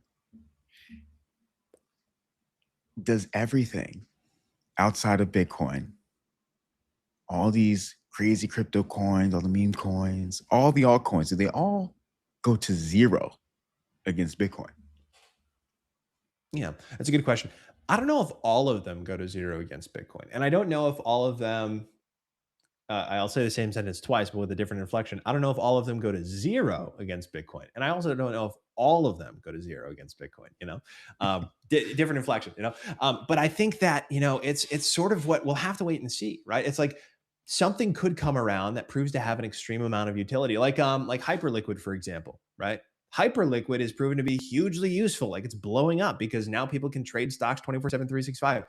It has officially dethroned Tether as the most, which is funny. Now the two most profitable companies on a per person basis are both crypto companies. It's actually quite funny, but they've dethroned Tether as the most profitable company per employee. That's sick, right? They have created a use case for crypto that goes beyond storing value across time. That's phenomenal, right? 24/7 stock trading, hugely in demand. So I don't think all crypto will go to zero against Bitcoin. And I don't think all crypto will go to zero against Bitcoin. I just think that like over the next several years, there's going to be a culling of a lot of the mainstays, of a lot of what's called, I guess, the majors relative to Bitcoin. And I think, maybe a couple of really interesting projects will come to the surface and prove to have true utility, right? Yeah. There's a question in the chat. We'd love to hear your thoughts on XRP. Yeah. So I don't have many thoughts on XRP. Brad Garlinghouse blocked me a while ago, so I don't really like the guy. Yeah, I don't really like giving uninformed answers, so I can't say much about XRP, but maybe if I'm back in the show at some point, I'll do some research between now and then and I can give a better answer.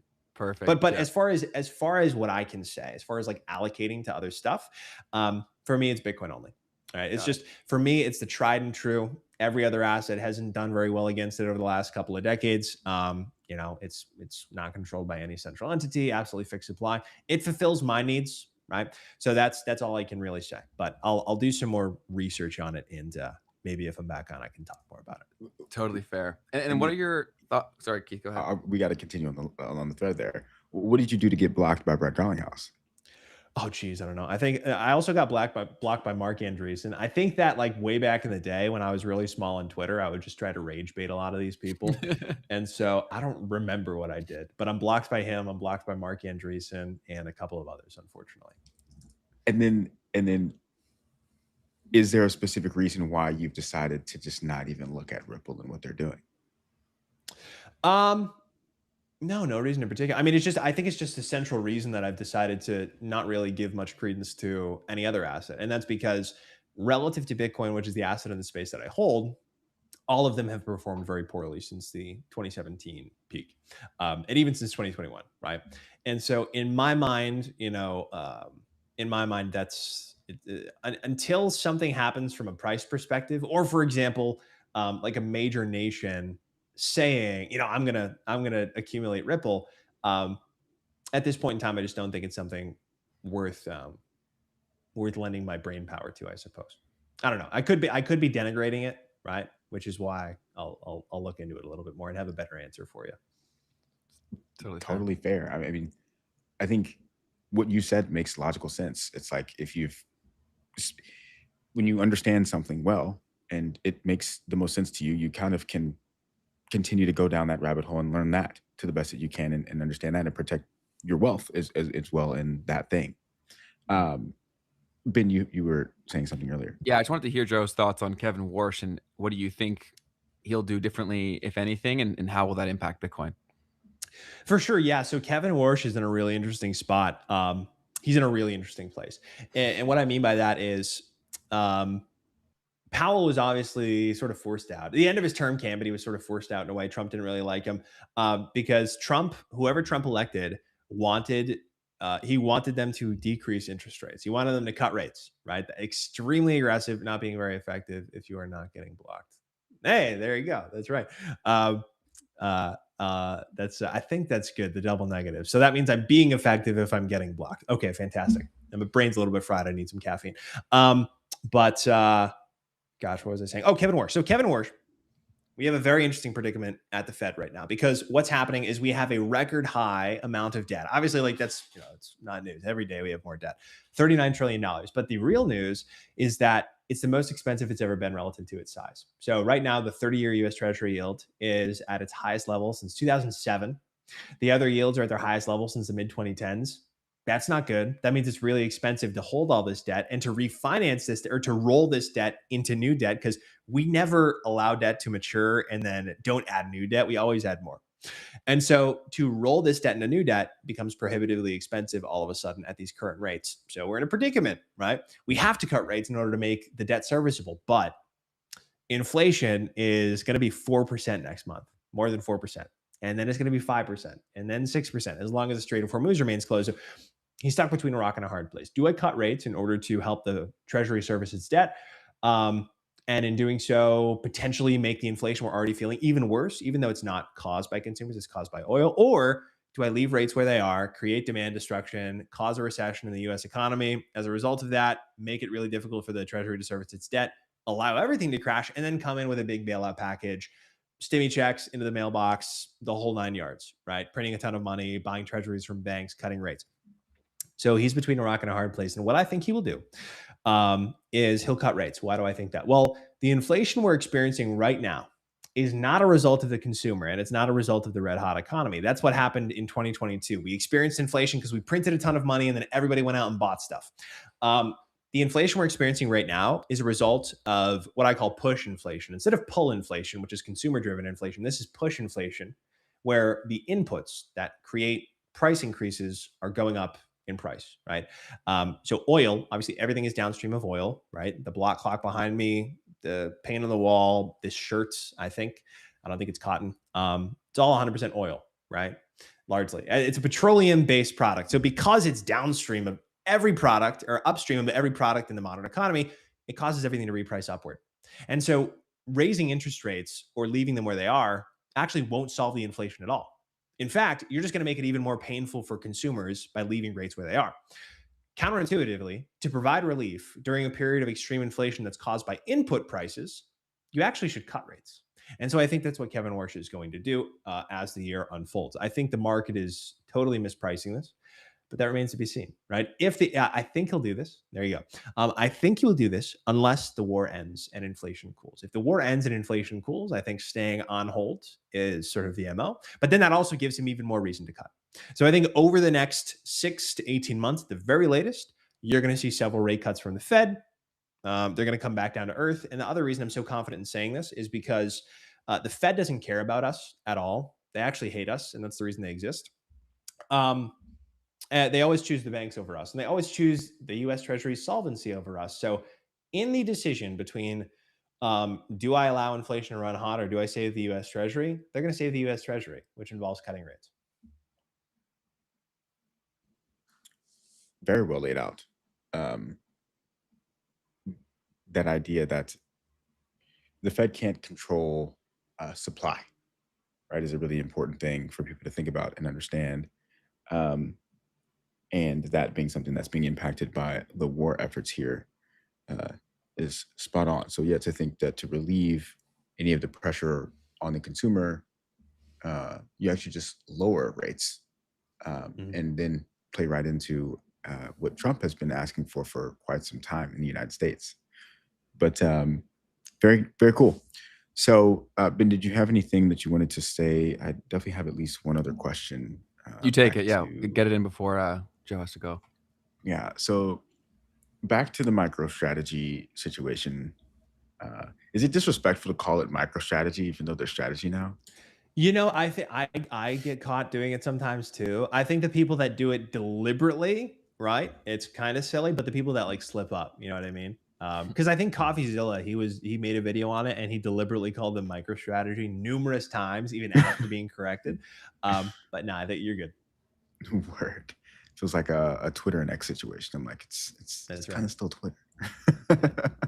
But when it comes to MicroStrategy, one of the things that always confused me is like, for the average investor, for the retail investor, does it really make sense to hold MSTR in Mm. particular? Reason being because you mentioned earlier that like the downside risk is the same downside risk to Bitcoin. And then so what is the upside risk? What is the upside actually coming from if it's outpacing Bitcoin? And yeah, what are your thoughts on that? Excellent question. What I've said for people who've asked this in the comments lately is personally, what I'm focused on more than anything is just building my long-term Bitcoin position. Right. That's it. Right. Obviously glorifying God, raising my family right, but building my Bitcoin position as far as, what do I allocate to is concerned.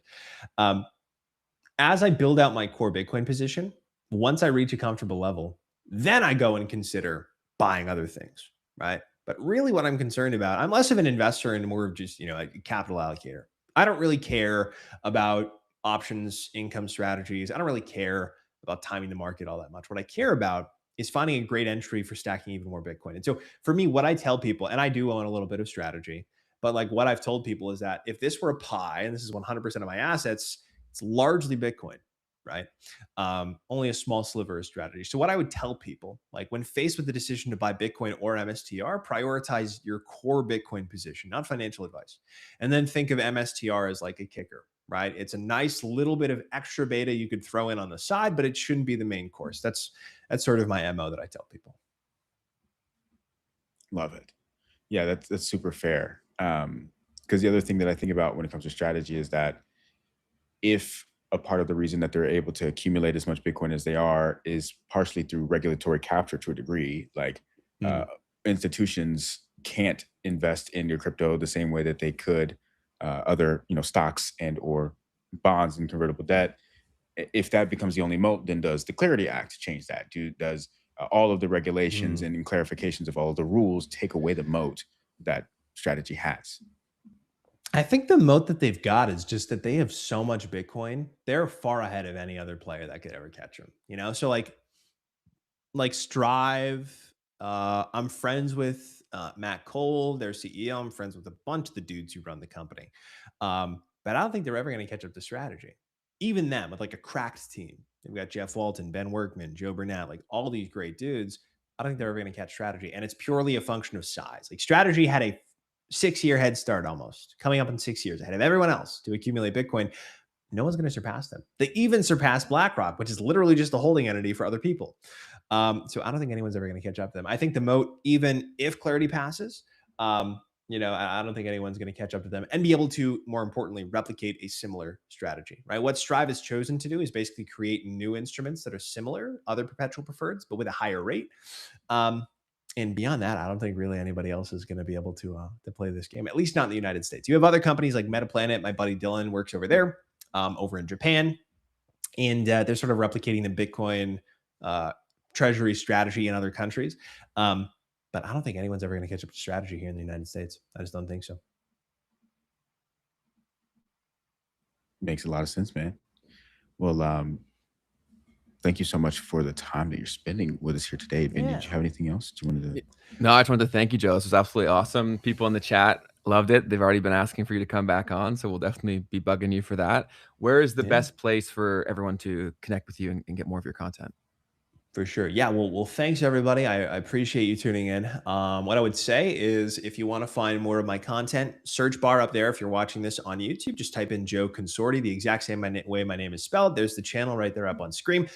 Hit subscribe and turn the notification bell on. If any of the analysis that I had today resonated with you, watch the latest video, watch the video that came before that. And then also, of course, stay tuned for tonight's video. I'm going to be talking about a lot more, like why Bitcoin broke down in the first place, sort of what I alluded to here, and then also downside targets. So stay tuned for that. And guys, thanks for coming on. This was a blast. Love it, man. Love it. If you have one more minute, we'd love to play the one word game here where we throw something at you and then you say the first word that comes to mind. You game for that? Perfect. Let's do Cool. it. We'll be real quick. So first word's inflation. Fed. Saylor. Goated. Gold. Old. Peter Schiff. Old. Jeff Booth. Ooh, smart. Love that. Kevin Warsh. Green. In Twitter. the sense that he's fresh. Twitter. X. Ethereum. Dying. Okay. 4-year cycle. Love that. Intact. Okay. Stablecoin. Useful. Polymarket. Gambling. Clarity Act. Important. And then finally, Bitcoin.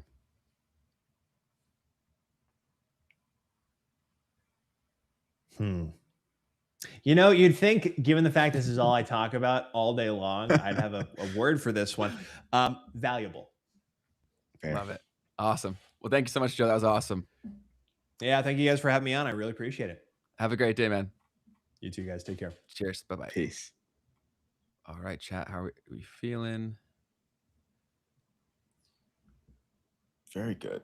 That was awesome. Yes. Very, very good conversation there. Joe's great. And I think it was really cool how he also is willing to say what's his kind of approach to things. Yeah, I think he's pretty valuable to the whole Bitcoin community at large, because I don't think there's many people doing what he's doing in terms of even like the willingness to talk about other things. So that was great. Yeah, man. Totally super approachable, very relatable, still able to have these super complex conversations. So that was really, really cool to hear from him. Huron says, sorry, guys, this is the 3rd or 4th Bitcoin Maxi guy you've gotten on here. If you don't balance your guests, I feel like you're being biased. We would speak the same way to any other person who's coming on to share their opinions. So if you've got guest recommendations that you want us to have on, always happy to do so.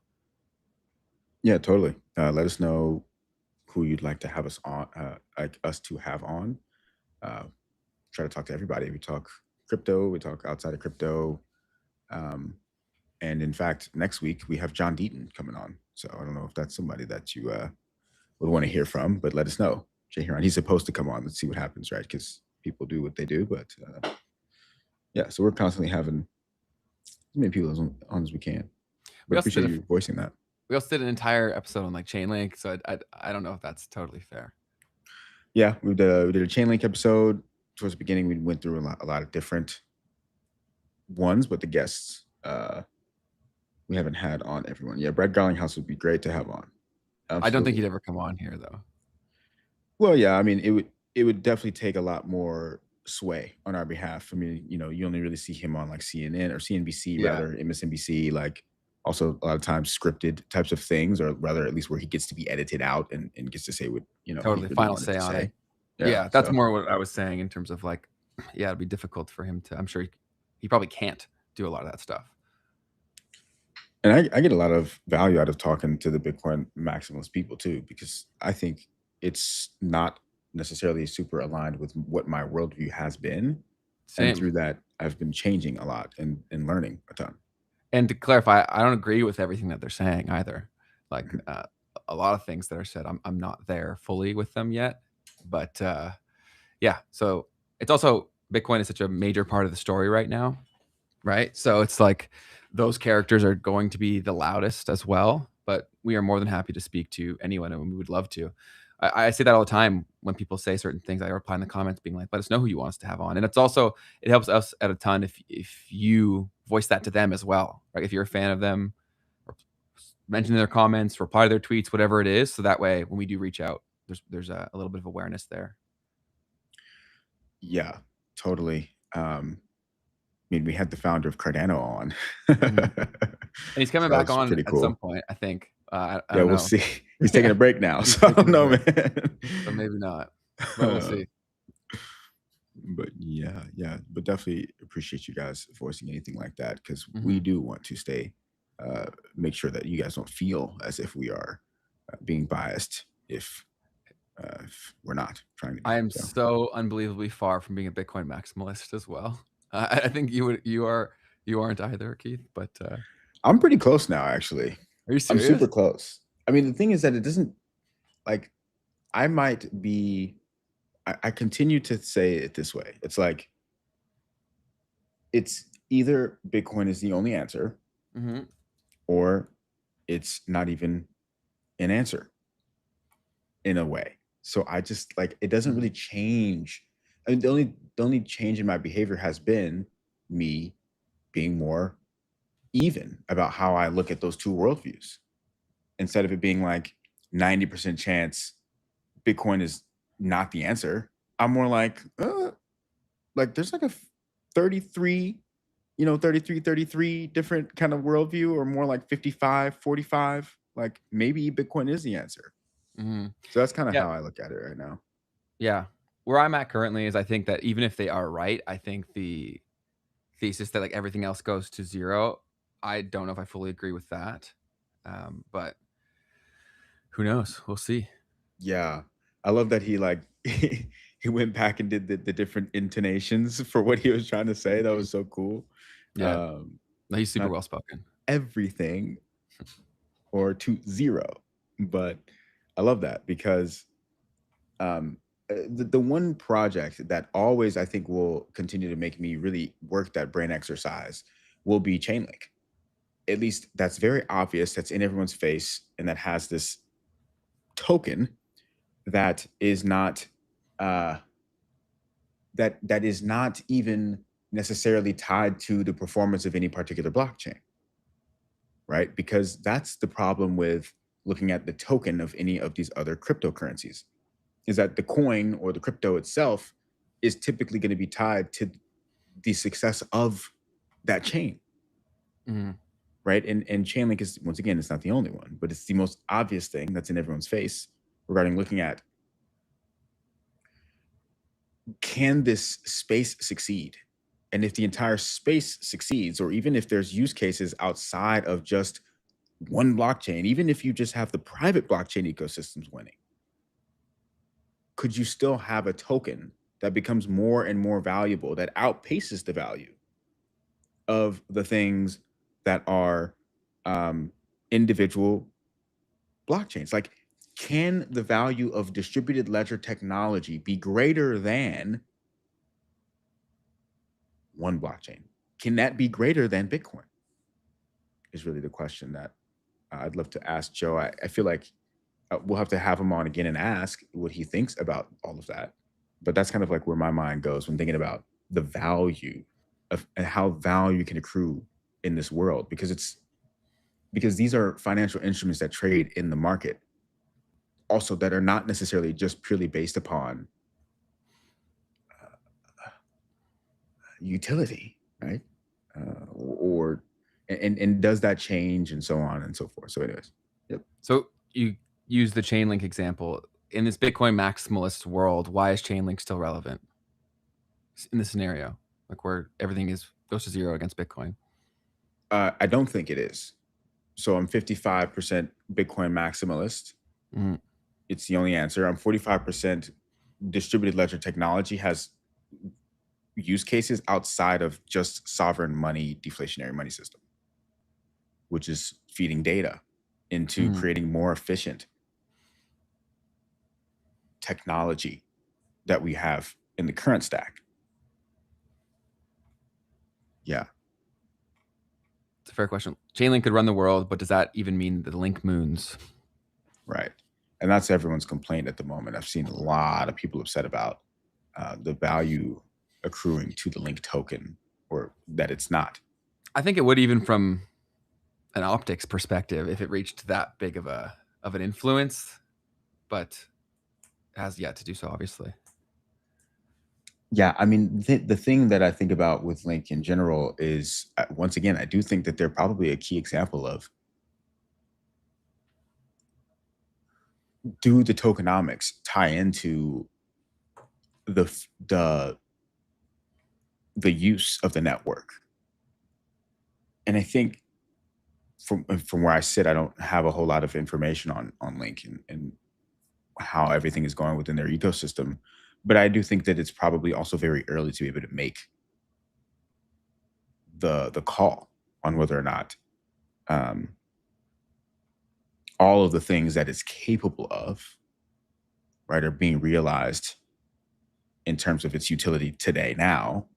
And then the question becomes, if it is being used at its full maximum capacity, or at least on that path, then the question becomes, will that actually mean a value accruing to the token? Which I don't know that we've seen that yet, really. Not really. But I think there's definitely scenarios in which that happens. But we shall see. Anything else in the chat you want to chop it up on before we move to the second half? No, I think that's pretty good for me. Appreciate you guys sticking with us here for this awesome conversation that we had. I definitely really enjoyed it myself. That's great. I can't wait to chat with him again. Totally. Sweet. Well, then I'm all good. Yes, sir. So now from this point on, we've got some news to share with you all. News, you say?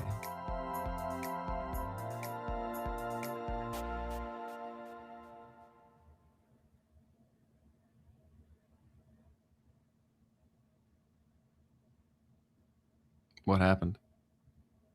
I think it's just stuck on stage. There we go. First things first, we had Tap Tools shutting down. So after 4 years of building for Cardano, they have made the decision to shut down, which this is a decentralized exchange on Cardano, if I'm not mistaken. So they may have a DEX in there, but really how people know it is it's basically where the whole Cardano ecosystem lives. So you can go in there and see the prices of things, the charts for everything. It's kind of like CoinMarketCap, but for the Cardano ecosystem. They also have tools for trading in the Cardano ecosystem, a lot of stuff. And their media game was also very much on point. I'd say they probably run one of the biggest Twitter accounts in the Cardano ecosystem. So them shutting down definitely had a massive impact on the community getting up and getting pissed. And then that was directed towards Charles. And then Charles, that's why he responded the way that he did. And then has decided to take a break from Twitter because of it. Gotcha. So that's where he got upset with the whole system and whatnot. So for this, why this is such a big deal with it shutting down is that to keep the community alive, they've got to have places to go, places to see where everything is going, things to do, right? And a lot of those things for the community at large was on Tap Tools. So that also comes into the question, right? Like if they weren't viable on their own, is them going down something that should be supported and like caught by the ecosystem, or should you let it go and then hopefully people who can be more economically efficient come in and take the space that was previously being had?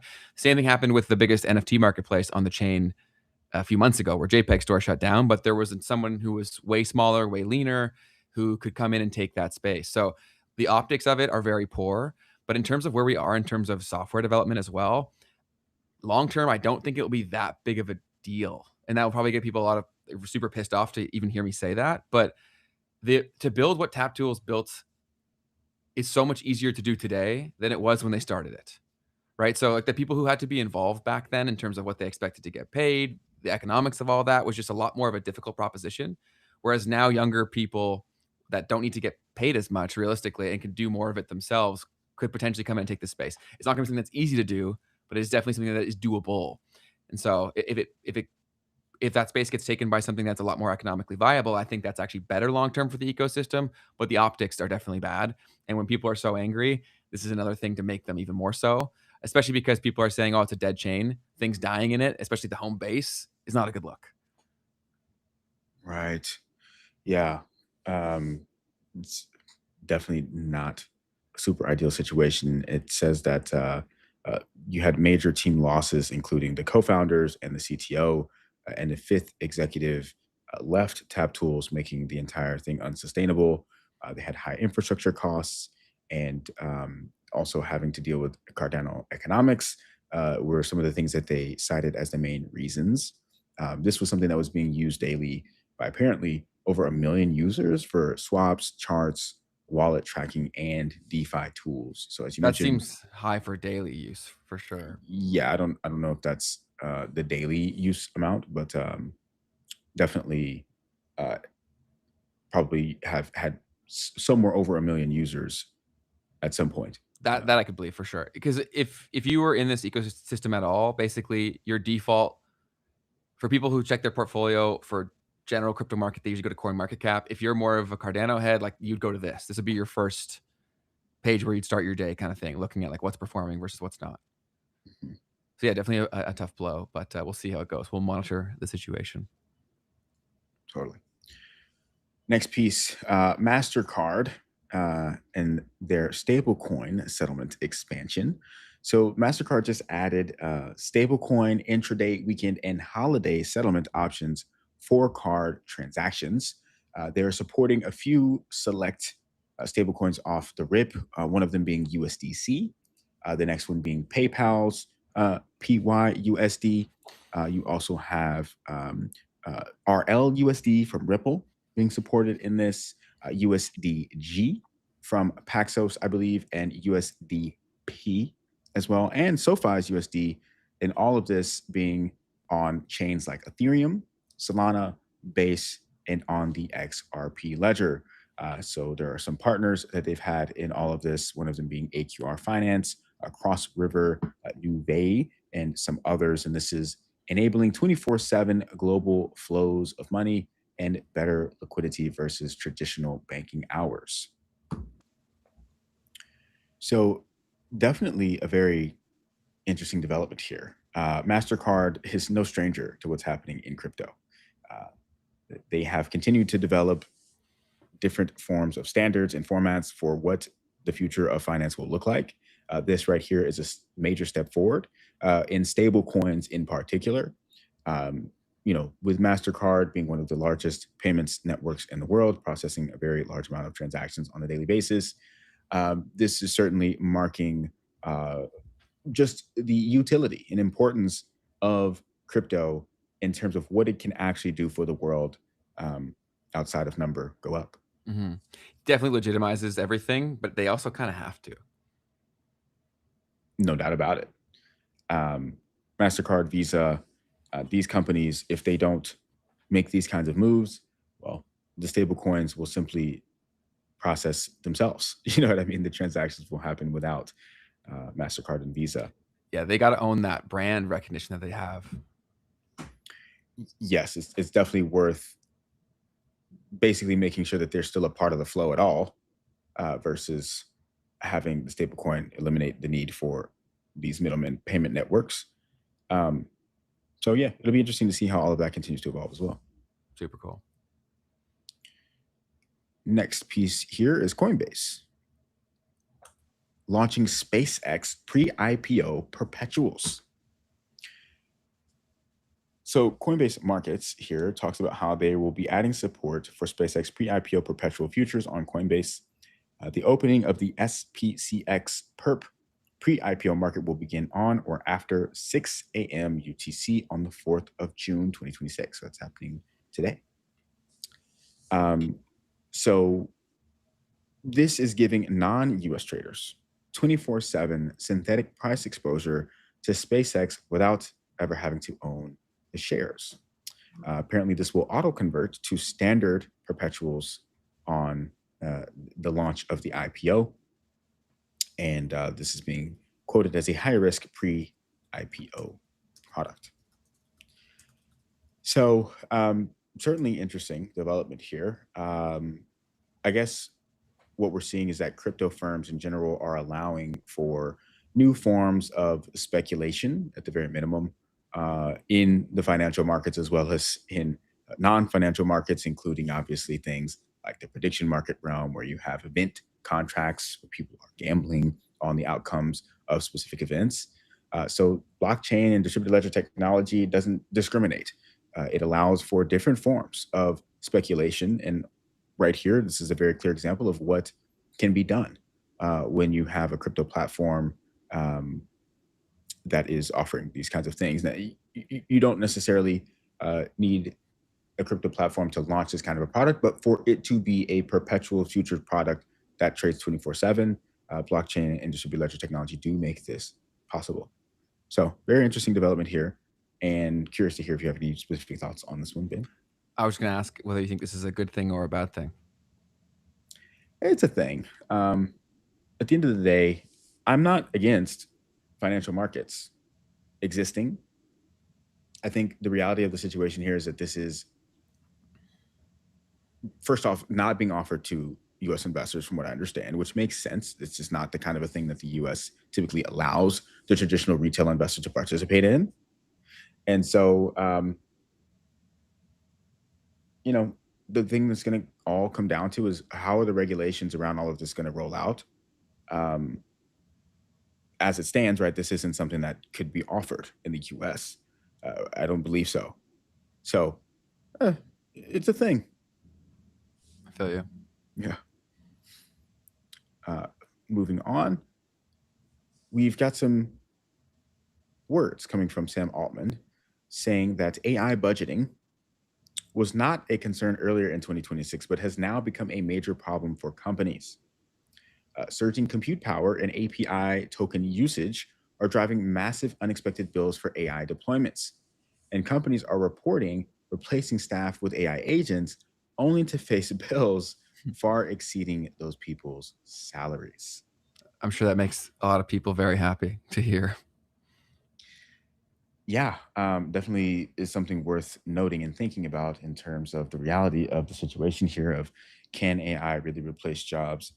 Can this artificial intelligence really replace human intelligence? And if so, at what rate can that occur? And what does that really mean for the future of work? So, yeah. And there's more and more layoffs starting to happen too. So it's definitely a big thing that'll be super interesting. The timing of it all is also rather strange in terms of the closeness to the IPOs and everything like that. So yeah, it'll be interesting just to follow. There's one guy that I watch a lot of his stuff where he's very adamant about showing the bubble and how big it is. And his name's Ed Zitron, I think it is. And he's been openly explaining why things make no sense for a long period of time. So I'm sure we may even talk about him later this episode. But if you're into following the AI bubble, how it's getting so big, how it may pop, he's definitely a good follow on Twitter. And I think he has a show on YouTube too. Totally. So with that, it's actually time for the memes side of the show. Let's react to some stuff. Let's do it.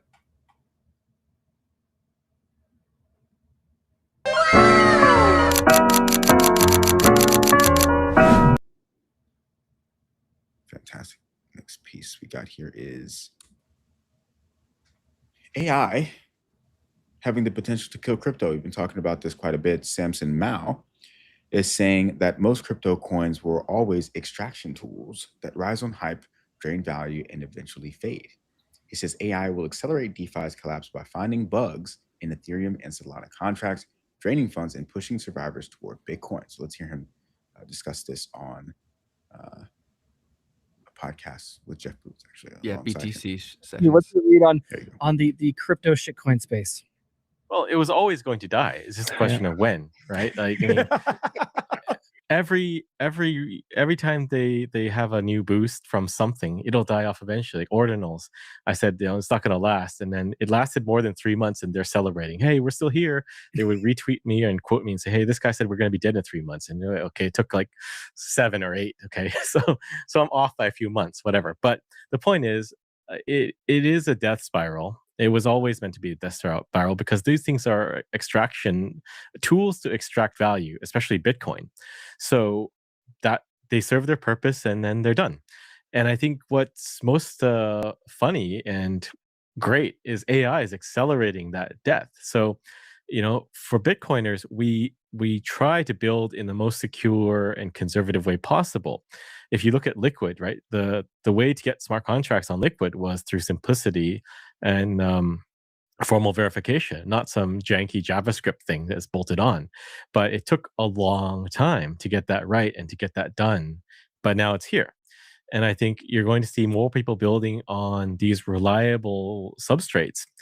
And the AIs are just going to obliterate DeFi because they're good at finding bugs. And all of those smart contracts from Ethereum and Solana and whatever, they're all going to be just eviscerated by AI and drained of funds. And that they're going to either retreat to Bitcoin or they're just going to be annihilated.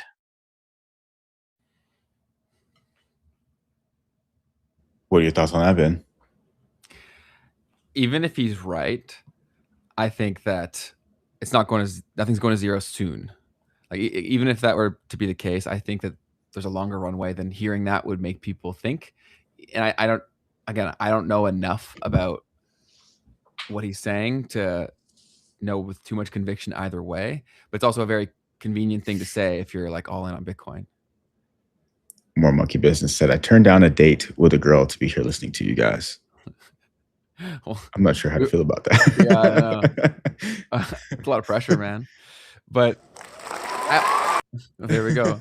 I also think that it's also symptomatic of the state of where everything is, right? Like that's a pretty popular belief right now because Bitcoin has been doing so much better than altcoins. The dominance has been long pronounced, and that's why there's a lot of very proud Bitcoin maxis right now, like within the crypto community.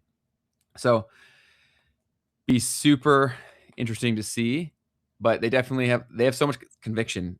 I said this to Keith this morning, or maybe it was yesterday. I was like, the Bitcoin maxis, they really believe what they believe, and so we will see. But what are your thoughts? Yeah, well, I mean, I think as far as the DeFi conversation goes, that part is very valid at this point. I think that there's basically an unlimited like attack surface for DeFi protocols where everything is exposed. I mean, if you wanted to find a vulnerability, you would be able to, right? There's nothing preventing it from happening. We talked about this, I think, last episode. It's like there's another guy who's in the space. He's actually the founder of Zeppelin Wallet or something like that, Open Zeppelin. And he basically was saying, look, like the problem is the asymmetric nature of the battle. It's like you've got the people who are building this stuff in the open who have to make sure that there's no problem, that everything is perfect. And then you have these AI agents that can crawl, and any attacker who wants to find a vulnerability, they just need to find one little problem, right? And so I think that when it comes to DeFi, there is a real threat here.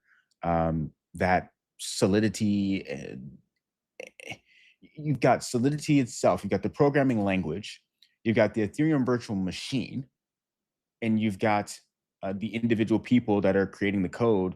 And we've seen this year also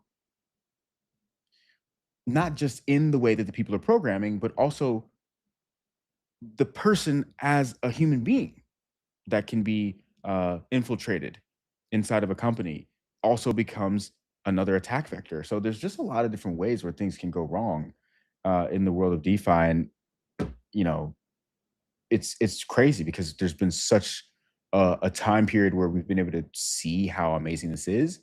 But now it's like, okay, this stuff, if it's going to actually work at scale, what's going to happen here is it's going to be obvious why you need a private blockchain. Yeah, it'll definitely be something worth watching because even if you just get news stories from it on a few events, that's also really bad for the optics of everything and what people are willing to do on said chains with different DeFi activities. So yeah, that alone can definitely impact the long-term viability of everything. Yeah. And to fully close that circle, right? Like private blockchains allow for the same functionality of DeFi. You just have to think about the liquidity side of that, okay, which is why we talk about interoperability all the time. Okay, you can still have interoperability with a private system. And then the other side of that is just thinking about, well, now you're going to have to basically go through some sort of an intermediary to probably access it. It's going to be your banks. It's going to be your large institutions. They can have a global pool of liquidity, but you're going to have a way to tap into that. And I do think that is a future that is very likely to happen, especially if like you're saying, we see any more of these major exploits take place, and it becomes the standard to look at DeFi, public DeFi, as a problem. Mhm.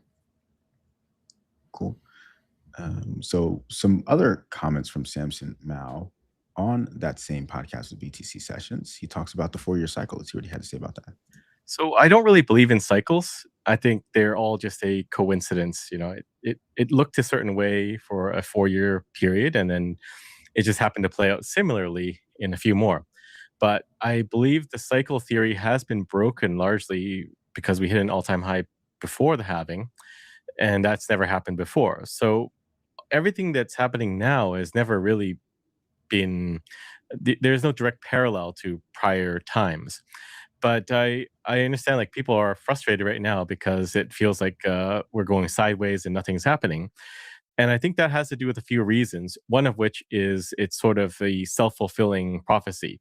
People do believe in 4-year cycles, and they're thinking, well, we're going to hit a low end of this year in November or something like that to match prior cycles. But if it was that easy, you know, everyone would be a trillionaire by now.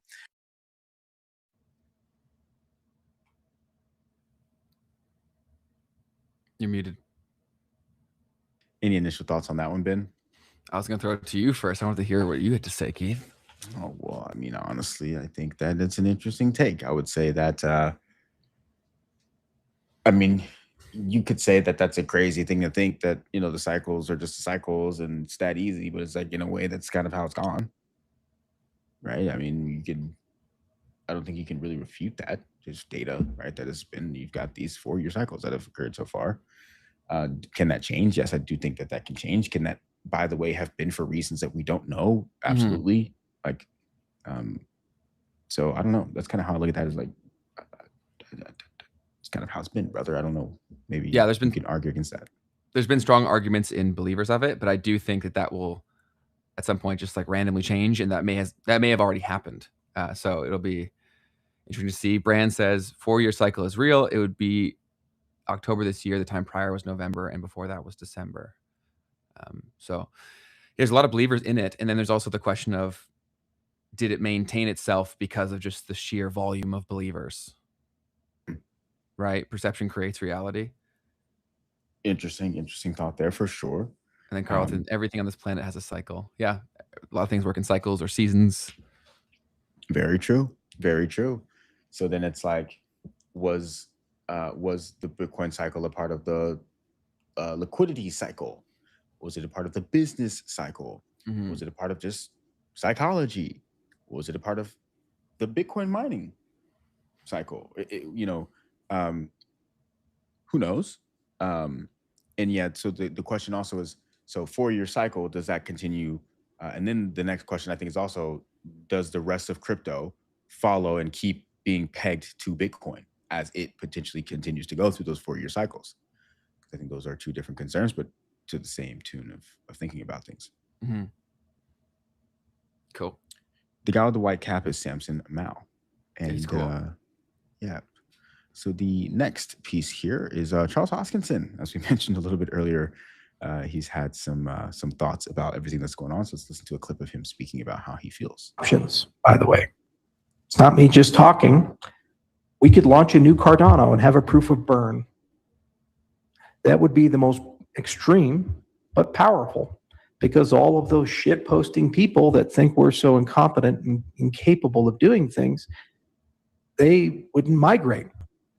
And they would be left behind like a skin of evil in a toxic hellscape they created themselves, with no market, no volume, no commercialization. That's the nuclear option. And there's options, by the way. So that's in response to the backlash and sentiment within the Cardano ecosystem, basically saying that everything's broken, governance is broken, we need to fix things as soon as possible. Otherwise, this whole chain being dead won't just be a narrative, it'll be a reality. And Charles is basically saying there are options out there, and that's the most extreme one that would happen. And he references the toxic hellscape that's become Cardano Twitter. And I'd say that the sentiment is definitely there. I think that it's definitely a fascinating experiment on display of governance and the kind of social impacts that has, and how people can dream of a reality and how that that would be a good thing, but then in practice it's a lot more difficult to execute than you'd think. And so they definitely have a lot of problems right now, even just simply from being unified as a community, right? There's so many people fighting for so many things and not a lot gets done. And then as an outsider, like Keith and I want to build things that are going to likely need blockchain functionality. We got to pick a chain, whatever it is. It's very difficult to look at all that shit going on and be like, yeah, I want to build there. and so I think that's really the bigger problem. If every Cardano or every crypto person at large is basically saying we need the experiences are going to come from builders. A builder looking at that is going to say, why in the world would I pick this? And I don't even necessarily think it's because of the price, because let's say you and I aren't from crypto, but we know we need this tech to get to the end product that we want. We don't really care that much about the price, right? So we're thinking about all the other things involved. And they actually did have a lot of things going for them that would have made them unique, including the treasury and all these different things. But when you just, like, I don't even really talk about Cardano at all because I'm like, I don't want to be associated or involved with all this toxicity. Oh snap! What? That's gonna bring some people. They might get mad at you for saying that, Ben. Did I lie? Did I fucking lie? Yeah, I mean, it's interesting in general. I mean, the sentiment just is in the gutter all around the board right now. It's everywhere. Yes. Yeah. There's this guy who started who was coming at one of my posts the other day, and he basically was like, why would you listen to this guy? Like, anybody who's investing, you're gonna be poor. Listen to this guy. And I was like, I was just so confused as to what was going on. I was like, I eventually was like, you know what, if I'm gonna respond to this guy, I'm gonna respond in a way that's like, it's clear, my guy, that there's something going on here that I can't help you with. And so I was like, who hurt you? You know? And he actually responded. He was like, actually, the crypto market hurt me.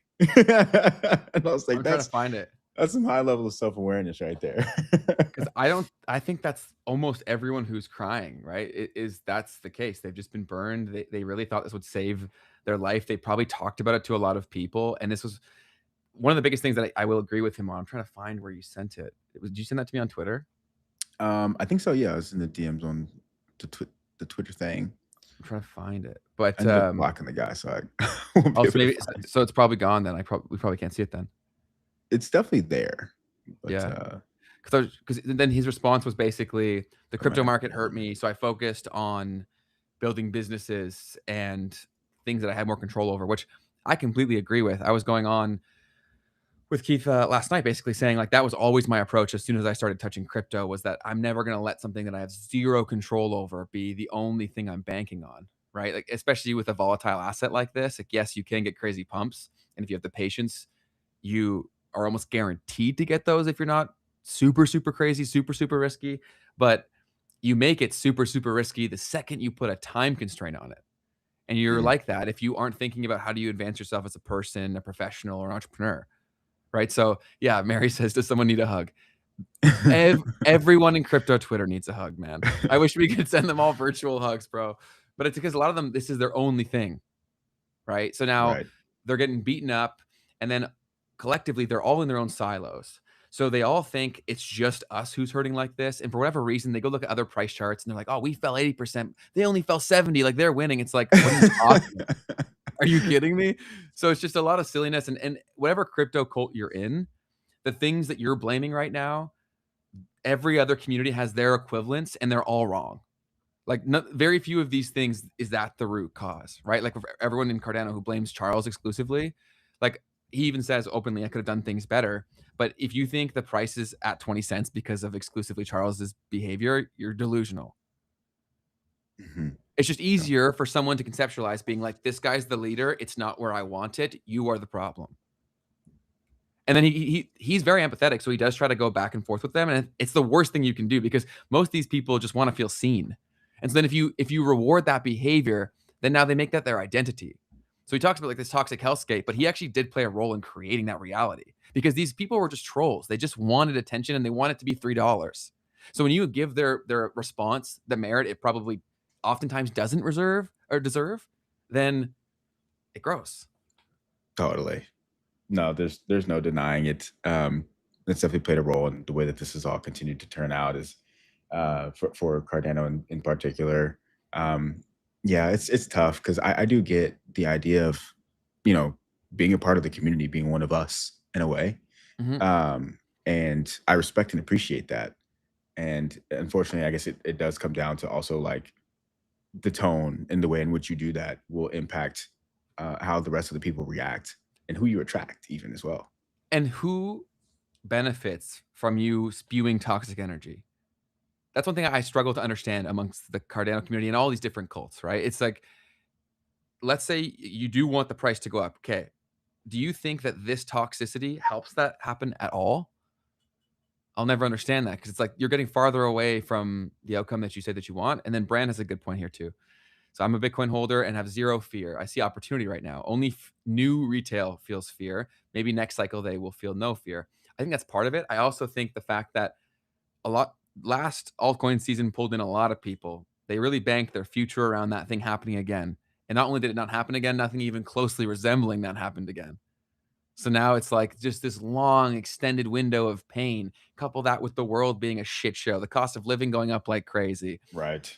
Like they just feel down and they're taking it down. Like how I'll say this is that people will always show you exactly where they are and they'll take you there with you or try. They'll either pull you up if they're happy or they'll pull you down if they're not.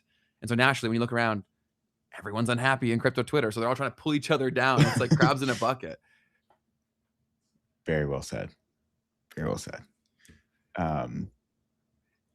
So that being said, in fact, one of the next pieces that we had here was not necessarily complete utter desperation, but Max Crypto here talking about 5 years successfully wasted in crypto. Tough look, man.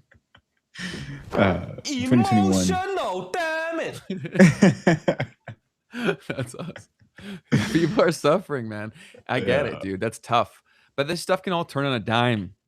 It can, and I know we keep saying that, but the thing is, if you leave, one, where are you going? You're chasing tops of every other asset on the freaking planet. And can any of those experience the possible realities of this? I would argue no. It's not financial advice, obviously. But yeah, it's just, where are you going? Where are you going is a great point, Ben. Everything is at almost generational highs, including gold and silver, you know. So it's a very, very tough time in that regard. I guess we just got to start buying bonds at this point. And to build on Brand's point, I think someone's responses to the price of something going down is more of an indicator of their conviction than anything else.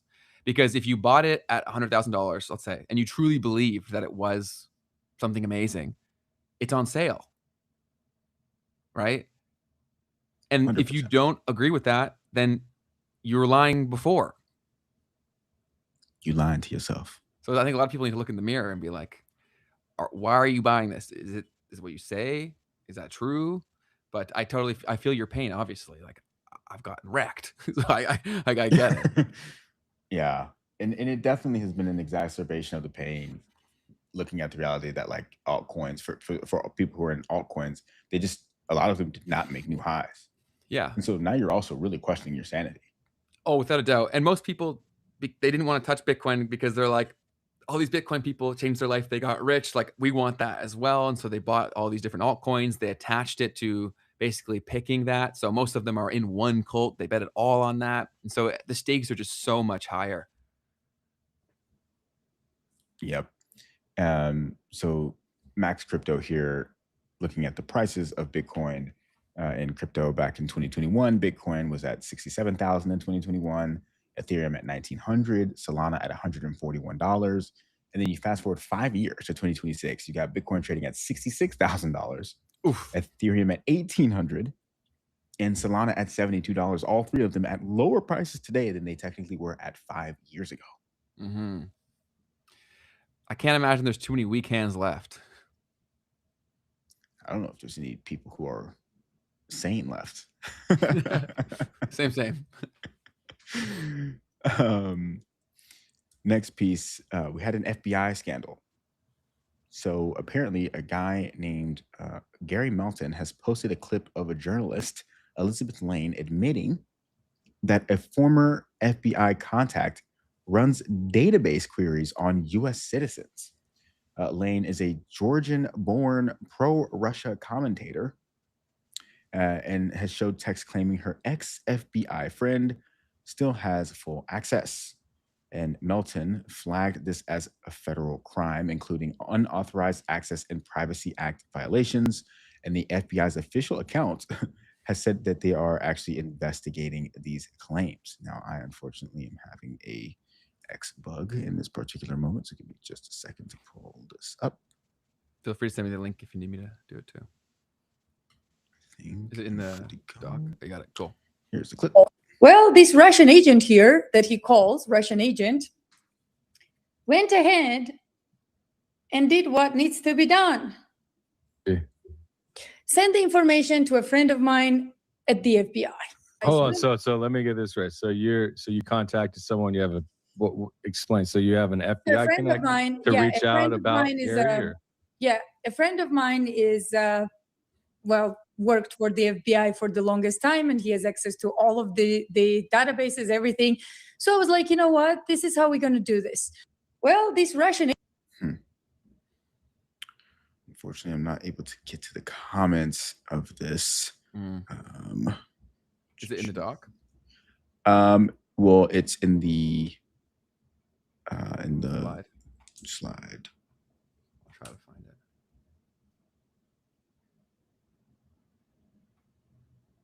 I'm sending it to you on Twitter DMs because I had a tab open there. Cool. I got it. All right. I will share my screen now. Let's see if there's any interesting comments or quote tweets. Hey, Gary.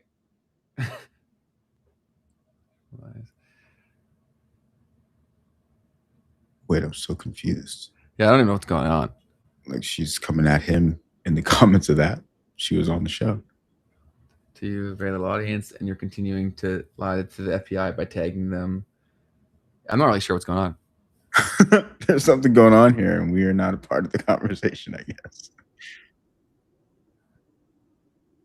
The FBI responded to her? Oh. Okay. Are you able to access that, Keith, or do you want me? I'm not understanding where it's in the actual doc and not on the PDF. Okay, gotcha. Do you see it, Keith? I'll be able to, but it still probably is going to lag out for me on. Okay, I'll try to find it. There it is, first half. Where's the link? It's in the red, I think.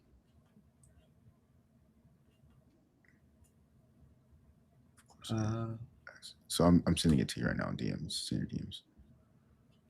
Okay. This is the FBI.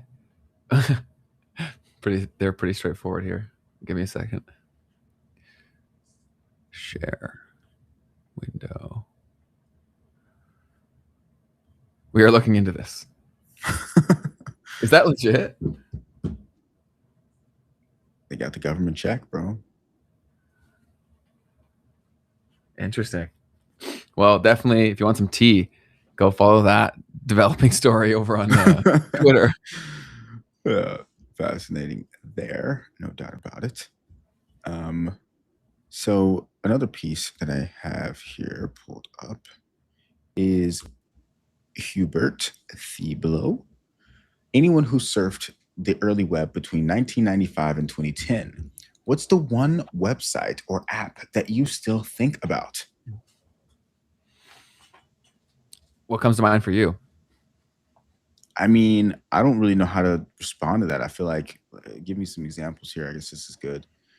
I don't know, man. I guess Vine. I don't even know if that counts. That's not even in that window. Well, yeah, it was a mobile first experience. So maybe, I don't know if you count that. Yeah, it's but not even the web. LimeWire's a good one down there. Did you ever have that? Yes. That shit was crazy. MSN, I was a big user of. What else would I use a lot of? How about Hotel? But that still exists to this day. But there's so many other competing games that it doesn't really get used like it once did.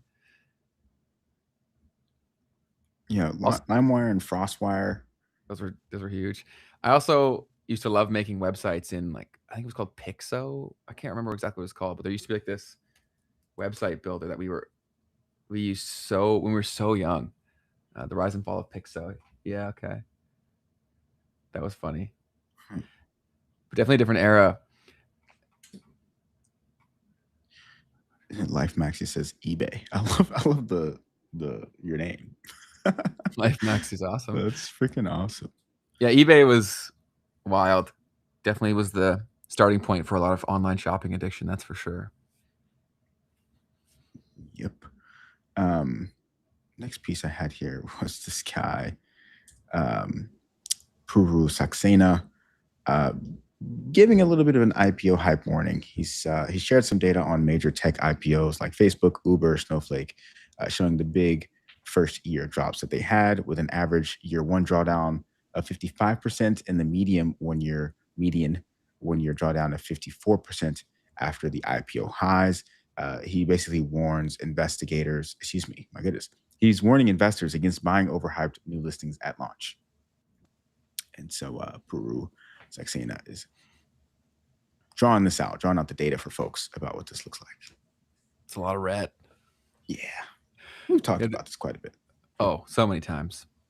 But I think seeing the numbers definitely can make it real. Oh, yeah. Got to see the numbers. Got to look at the real reality of the situation here, which is that number go down usually at the beginning. I also think most of retail investors don't understand how many people have been involved before that, right? And like how much money that they need to accumulate. Now it's essentially oftentimes like dumping on you to get that. So yeah. Yeah, no, 100%. I mean, when I think about it, when I first was getting introduced to markets, like the IPO, it just means, I get to buy the stock of the company that I've heard of before. Yes. That's so you're excited. Yeah. Mm-hmm. Doesn't mean people are having their exit, right? You don't think anything of that if you don't know anything about capital markets. It's just, I get to buy the company. I get to buy the name of the thing that I've already used a bunch of times, whatever it may be. Yes. But to further elaborate, right, you've got companies that have spent 10 plus years, whatever, in private markets, where you've got employees, founders, investors who have not had any way to necessarily get liquidity for their investment. So they've got a company who's raised money over and over again, or who's increased their revenues even over and over again throughout all this time. But the value that they have held up in this company is all on paper, right? So even if the value of your company has gone from a $1 million company to a $100 million company, I don't actually see anything from that. It's changed your life in no material way, right? Not until they go public. And then when it goes public, well, what am I going to do? Well, I'm out of here. I'm getting my value that I just contributed to this company for a decade of my life. Yeah, right? Your entry point is obviously their exit. Quite literally, folks. And it doesn't mean that the IPO can't go up first. I know this is financial advice, but point being is that you're fighting against literally all of the people who own the stock who would like to sell it. You know, and with things of this magnitude, think about who would have got to play, their significance in terms of their reach, their pull, all of those things. So yeah, there's definitely things you want to consider. Yeah, and to round it off, the point of the IPO is for the company to raise money, right? It's not for the stock price to go up. They don't care about that. They're going to raise the money that they're going to raise from the banks. Essentially, the institutions are the ones who actually fund the IPO, and then they dump those stocks onto the investors. So it's like the company is going to win as long as their IPO is funded. SpaceX is raising $75 billion, the largest IPO ever, if they are able to complete that fundraise. They don't care about the price of the stock after that. They've sold it. Okay, they've done their issuance. The people who are insiders have sold to the banks. By the time the shares are hitting the market, it's already been done. And so the banks are just getting their profit or whatever they can out of the stocks from there. So yeah. But that's it on the reactions and memes side of the game. We don't have anything funny today unless you guys. I got one more. Cool. This is hot off the press. This is Prime Minister Mark Carney announcing that Canada has launched their AI plan. So we just launched Canada's new AI strategy, AI for All. We're taking control of our future with AI that's governed by Canadian values. I'd love to know what that means.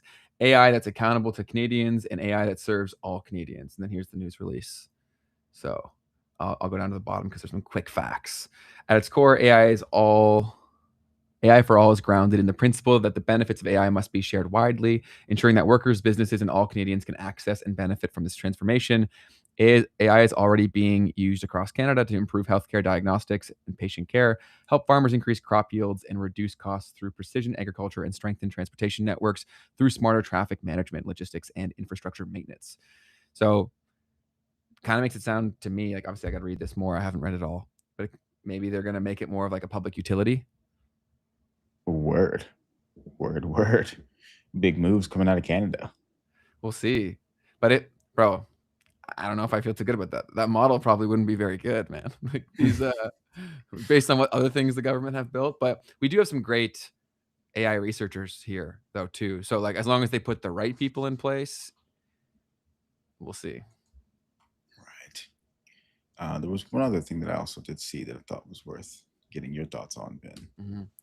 Polymarket said that Joe Rogan is reportedly being considered as a possible 60 Minutes replacement for Anderson Cooper. What do you think about that idea, Ben? I feel like that's just for engagement bait. Yeah, but I think it's a good conversation to have, right? About like where we're at in the world. You know. Oh, why? Can you elaborate on that? What do you mean? Would 60 Minutes want that? And if so, why? Who watches 60 Minutes still? Like, I'm not saying no one watches. I'm asking, like, who is their audience? Definitely older people who still watch TV. So would Joe make them more inclined, less inclined to watch? And then would he bring the people who already watch his show? I don't know. I don't think he would do it. Why the hell does he need 60 Minutes? Well, that's what makes that seem irrelevant for sure. Yes. It's like he wouldn't do that. Yeah. But then the next question becomes, which is also just such an interesting thing. It says a lot about the economics of where we're at in the world. Like, there's no amount of money that they could pay him. No, So he has all the leverage. He has all the leverage. Yeah. So there's that reality. And then I think it's a fair point of like, would you even be able to get people to change their platform, right? Because if I don't watch, unless you bring 60 Minutes to these platforms, would be the only way to do it. Yeah. It's super interesting to see. I think that's just for engagement bait by Polymarket, but it definitely does provoke a very compelling thought experiment for sure. And then what I say out to build on the AI thing says, what are Canadian values? I don't know. I don't think we've ever known, and it changes by the day. That's pretty good. But yeah, so that's that there. I think the other piece that we could talk on here is community. I think it's time for a little bit of community talk. Time for some community.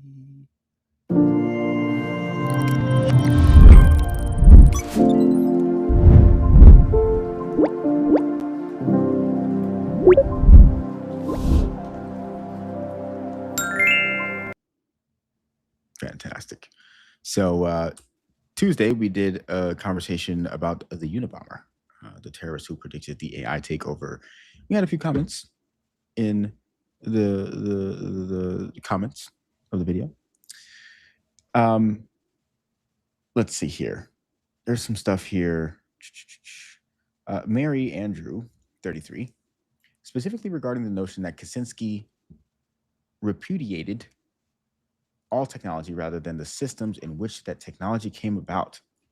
Perhaps Kaczynski was simply aware enough to understand that humanity is not yet evolved enough to take on the massive burden of and need responsibility for that inextricably arises with the advent of such technological systems. Super cool comment. What are your thoughts on that? I don't think that I understood it, so I'm going to let you respond. Yeah, so for me, I think that's such a complex topic because I think they're right, but I think it's also, I don't think that people couldn't be able to deal with it. I think that there's no desire to make us able to maintain the current power structures of things. So basically what they're saying is that it's not necessarily like, I think we agree with each other. They're saying he doesn't hate technology. He hates the fact that of what technology will do being made by who it's made by in the system in which it's being made in. Okay. Right. So like, and I think that's also by design, right? Is that these problems become even further exacerbated because of the existing system. And so when you're in a fucked up system, the more tools you give them, the more fucked up it becomes. Do you know what I'm saying? Gotcha. So, yeah. And I think that's also like, you got to put the onus on yourself, right? Collectively, we all blame, like, we're like, people aren't ready for this. Okay, well, how do we make people ready for this? How do you make yourself ready for this?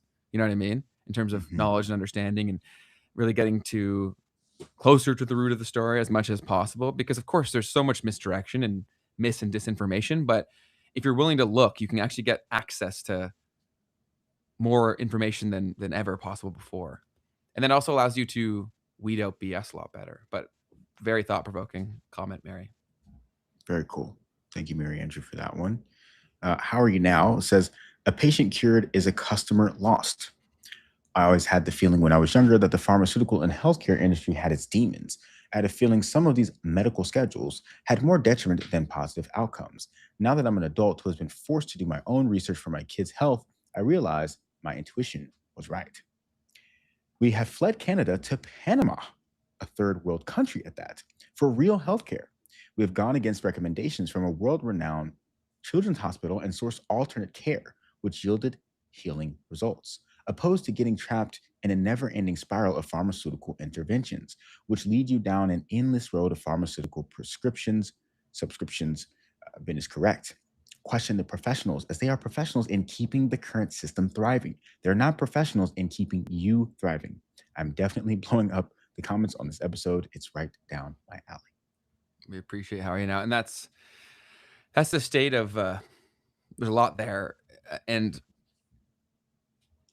it's not great. Like, Canada, one of the biggest things we've always said here when people said, like, what are Canadian values? One of the things was always like, oh, our healthcare, our healthcare, our healthcare. It's like, yeah, okay, well, there's a lot of other countries across the world that have way better healthcare because of how we function are. So yeah, you may not have to pay for it, but unless you're dying, good luck getting any sort of treatment that you need in any sort of fast fashion. And as someone who's had to navigate the Canadian healthcare system, it robbed months of my life. If you include the botched surgeries, years of my life, right? And so, yeah, it's like, I think because we're in a first world country, we have like arrogance or hubris in terms of what else is out there, because we're also very much in a vacuum where we assume that if it was the best, we'd have to have it. So we don't really ask questions or hold people accountable, because we just say, oh, we would already have it. And so it's allowed for other healthcare industries across the world to really grow pretty rapidly. So, and America's not immune to that too. Like, you guys got your own healthcare things. It's a very complex problem, and that's some good points. Definitely do your own research all the time. Look into what you want, and there's more options out there now than ever before. Right. Very, very well said there. And super fascinating to think that, Latin American countries potentially stealing citizens from the U.S. As a way to get better healthcare treatment at the very minimum. Which is it's so insane. And it's happening all the time, Keith, like all the time. Because when there's been so many middlemen created in the healthcare industries, right? And realistically, Canada and America, it's just different middlemen, right? Like, it's all that it is. Like, people are like, oh, it's private versus public. It's like, it's really a middleman problem. Like, so that also has created more and more rules, because then you gatekeep the access to the relationship that benefits the middlemen. And so in places where it's not like that, they can just innovate so much faster. And I'm very curious to see how AI in the hands of people who can actually go and experiment without all of this restriction, to see what they come up with. There'll be some crazy innovations coming from like third world countries, I think, in like the next 10 to 20 years. Totally, man. Can't punish me. Gotta boost this channel. Well, we appreciate that for sure. Lawrence Israel, I knew Keith was in front of a Canadian wall day one. Great topic. We appreciate you, Lawrence. Yes, sir. The only answer to why decentralization will not happen is mainly because there is literally something in the center of our map that they will not allow us to get to, nor is there enough people to care. This place is the key to why all nations are confederate against basic geographical truth. Enoch and Elijah. Shalom, he says. Cool. Thank you for your comment. Anthropomorphize. Thank you, Mary Andrew, for giving us that one.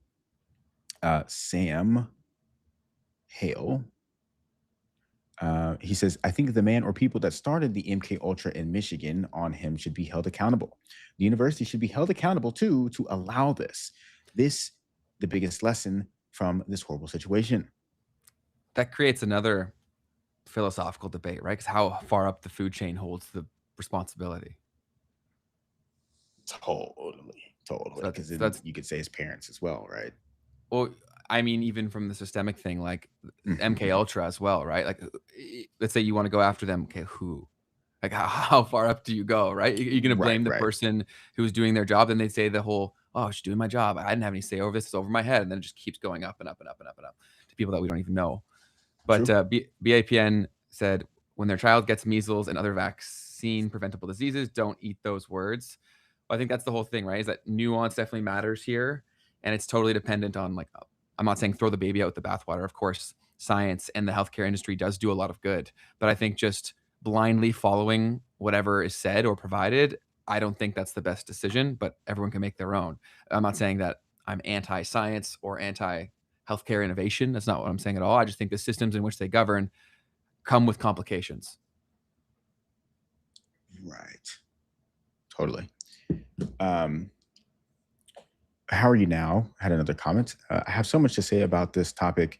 He also stated the inevitability of the fall of technology. He further stated that fall will benefit mankind, but the longer that the fall takes to happen, the more reliant we will be and the more uncomfortable it will be. Edit. He did not only predict the future of technology, he predicted the future of society and how it would become overly feminized or woke. He talks in his manifesto how regular descriptive words will become offensive. He predicted the mass divide in the populace. He was awake before most. Very interesting there. A response from CVS said, complex systems won't survive the competence crisis. Is that a quote from someone? It's a quote from somewhere. Cool. Let's see. The Rebel freaked out when we did a little bit of a reveal. You guys, sorry, missed the live show. In 2007, there was a time we shouldn't see your account. The time zone's different. Medical records or places. Oh, word. Cool. That sucks. How are you now?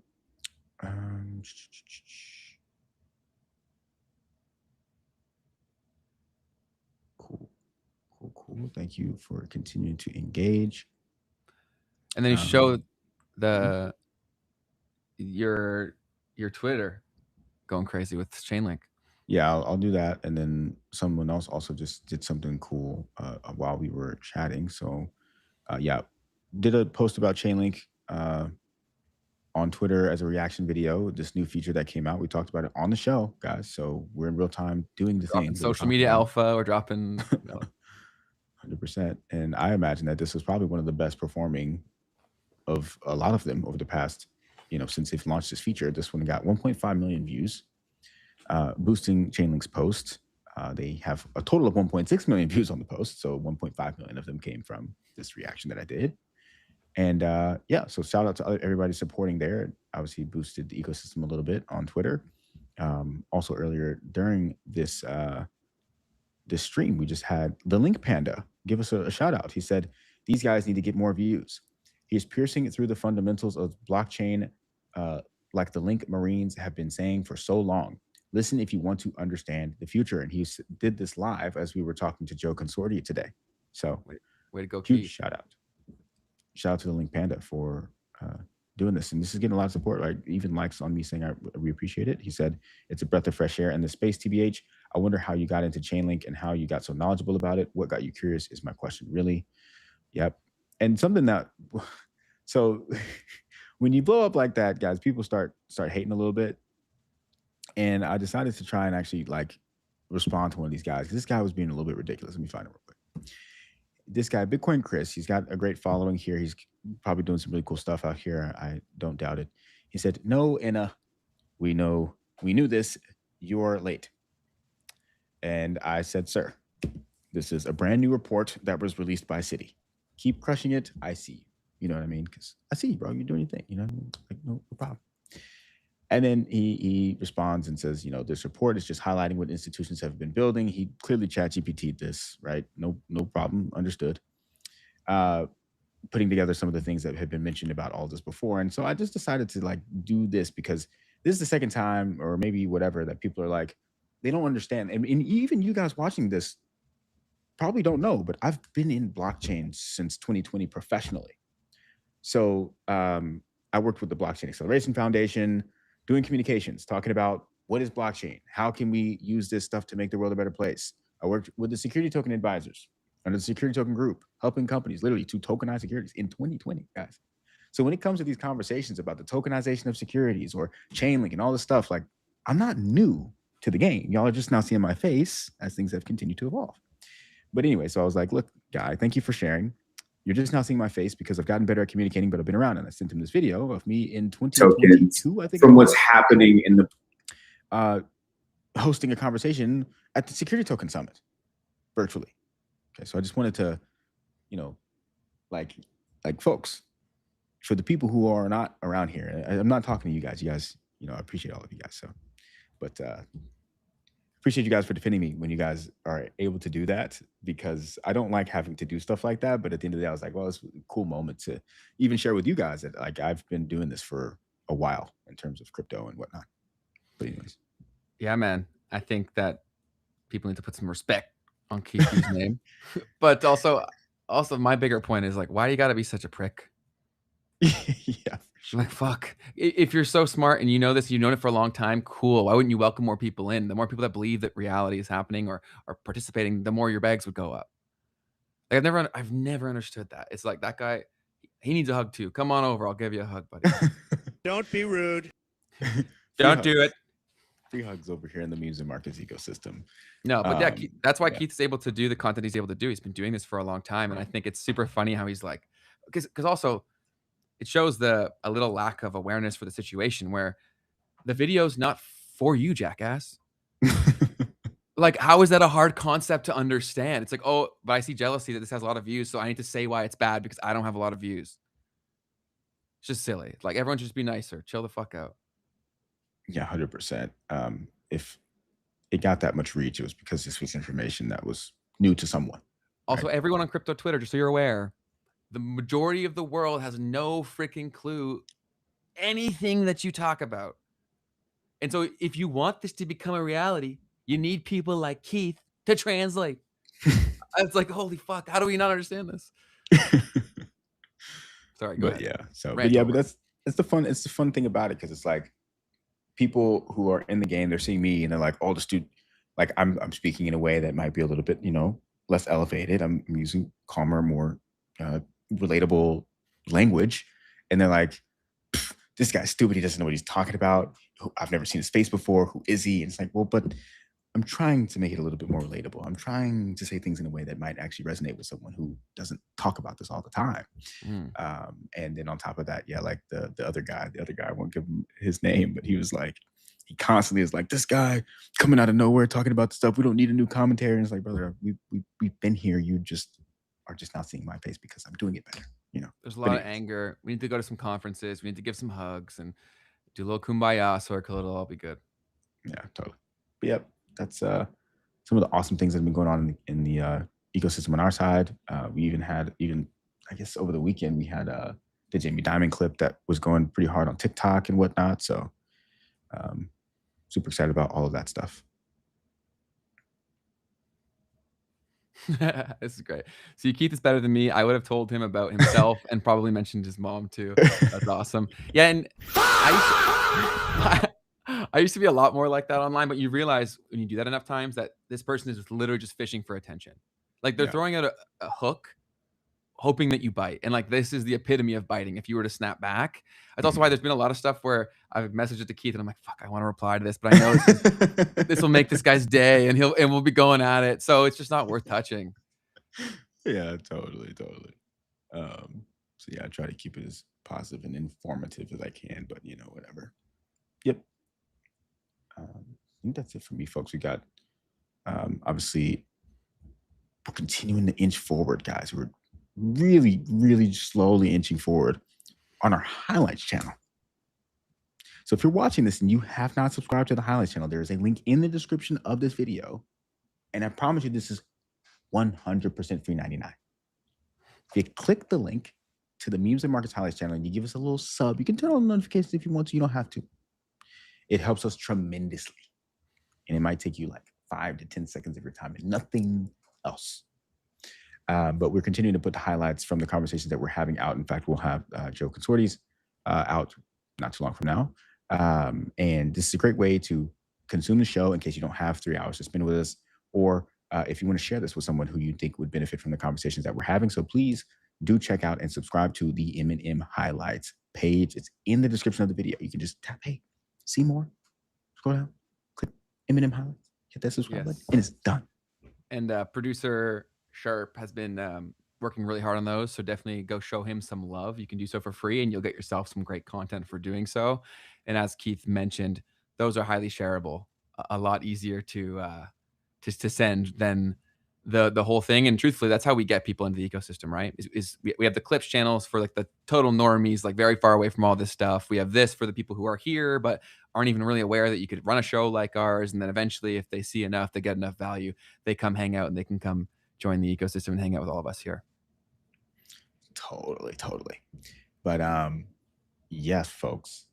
Other than that, what you got for me, Ben? We can do you want to talk No Dice, Spotify? What do you want to do? No Dice. I'm on No Dice. I'm on day 2 again, y'all. It's been tough. Keith keeps losing, man. And just so you're aware, if Keith wanted to cheat, he could. Like what I'm saying is, like, in the background, we could move him to whatever day we want from the database. So like the fact that Keith is restarting is showing that he's taking the challenge seriously, and the fact that it's deliberately not super easy, so that it does force you to grow. Yeah, totally. Because the thing is like, yeah, that exactly. It's like, yeah, it's like, oh, I finished everything, but I didn't click it. But it's like, you know what? That matters. That matters, man. I got to click the button and I got to do it earlier in the day. So I'm not doing it down to the wire, so that if I do forget to click through, then that's okay, because I got hours of my day left to remember, or at least set an alarm, because I set an alarm yesterday, but the alarm was for me to finish rather than for me to click through and say that I was done, because I didn't finish yet. But anyways, if you don't know, No Dice 45 is a 45-day challenge that is essentially encouraging you to become the best version of yourself that you can possibly be. We've got different challenges that you'll get every day. Today I have no gambling, which is something that for me is easy peasy. If you don't gamble, then you should be able to pass this with flying colors. It's no problem. I have to say hi to 5 strangers. I haven't left the house yet, so I'm going to have to go out and do that. I'm going to go for a run and knock some of those out. I've got to go and exercise, so I'm going to do both of those things at the same time. I've got a 45-minute workout. I've got a 10-minute journaling session, and then I've got to watch 30 minutes of an educational YouTube video or podcast. And so No Dice is what you're seeing on your screen. It's an app that has been designed. Right now, we're still just starting what we're going to be doing here, but this is all about raising awareness for the gambling epidemic that has been continuing to take place, as well as starting to address some of the issues that some of us have with doom scrolling, and making sure that we are basically becoming the best version of ourselves that we can be. Go ahead, Ben. Totally. Yeah, very well said. So even if you don't have a gambling problem, that's totally fine. You can use the blocking features that you would put towards gambling app to any app that's not servicing you. So people spend a lot of time in a lot of places that they don't want to. And so you can use the functionality within No Dice to block those apps. And that could be what's blocked during your No Dice challenge. So although it says block gambling apps, you can block whatever is not bringing you value.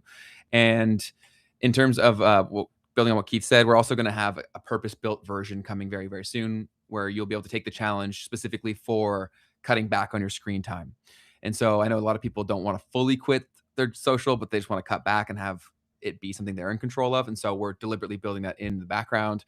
That should only be a few weeks away from being out there and live, but you can start the challenge today with us. We're doing it every single day. And we're also posting on our socials, us doing that. So go follow us on Instagram, the No Dice app's Instagram, as well as mine and Keith's. And we're also interacting with your content. So part of the whole initiative is sharing your experience and allowing other people to resonate with it and get involved.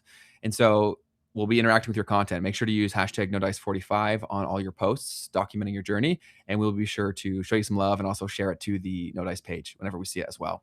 And then hard reset saying, when is the Android coming. It should already have been done. We've just been dealing with some bugs. I will ask the engineers right now when we will be on Android. Anything else from you, Keith? No, that's it for me. Appreciate you guys for hanging out with us yet again. This has been so much fun. What a great conversation with Joe. Super looking forward to watching the highlights from that because I'm subscribed to the highlights channel, which is in the description down below. Yes, sir. And then question, what did you do? Like, why did you fail, No Dice? What did you forget to do? I forgot to click through once I finished doing the final task for me, which last night was reading. So I read, I have the book on the couch, and I finished reading, but I forgot that I still needed to click through that I read and like, you know, basically push on the app that I completed the task. So you did it all? Yeah, I did it all. Okay, well then I don't think that's cheating if you had been pushed forward, but good for you. For sure, man. I got to do it. I got to do it right because other people don't have that luxury, man. Very true. Very true. That's totally fair. Let's do it. I'm with you guys. Let's do this together. Yeah, it's fun. And yeah, we're all sharing what we're doing on our socials. So it's a great way to also get the community more connected. Like you guys talked about that you wanted more ways to connect, and we're working on that. And this is one of the first ways to do that, right? Where when you're taking this challenge, like we all get to do it together and we get to fail together, grow together, all that good stuff. And a lot of the challenges that are in here, people will be like, oh, I don't want to do it because I don't want to do that challenge. It's like, that's really the whole point, right? Like most of the growth that you want is on the other side of doing something you don't really want to do. And we've deliberately built in tasks and challenges that have materially changed our life. So yeah, I challenge you to take the challenge. The link is down below. We're on Apple right now, and we will be on Android any day now. Totally. Fantastic, man. That's it for me. Cool. Well, that's everything from me. We appreciate all you guys holding it down in the chat, and definitely go show Joe some love. His links for his socials are the first links in the description box down below. So go over to his channel, show him some love. And on behalf of Producer Sharp in the background, we want to thank you guys for tuning in. Thank you, Producer Sharp, for your work as always. Sound effects were a nice touch today. I think we can definitely get funny with those, so that's awesome. Thanks for all the mods for holding it down, and all of you guys for hanging out with us today. It was a lot of fun. Yep. Make today the best day of your life, folks. That's it, guys. Be the light that you want to see, and we will see all of you guys on Tuesday for another episode. Have a great weekend, guys. Bye-bye.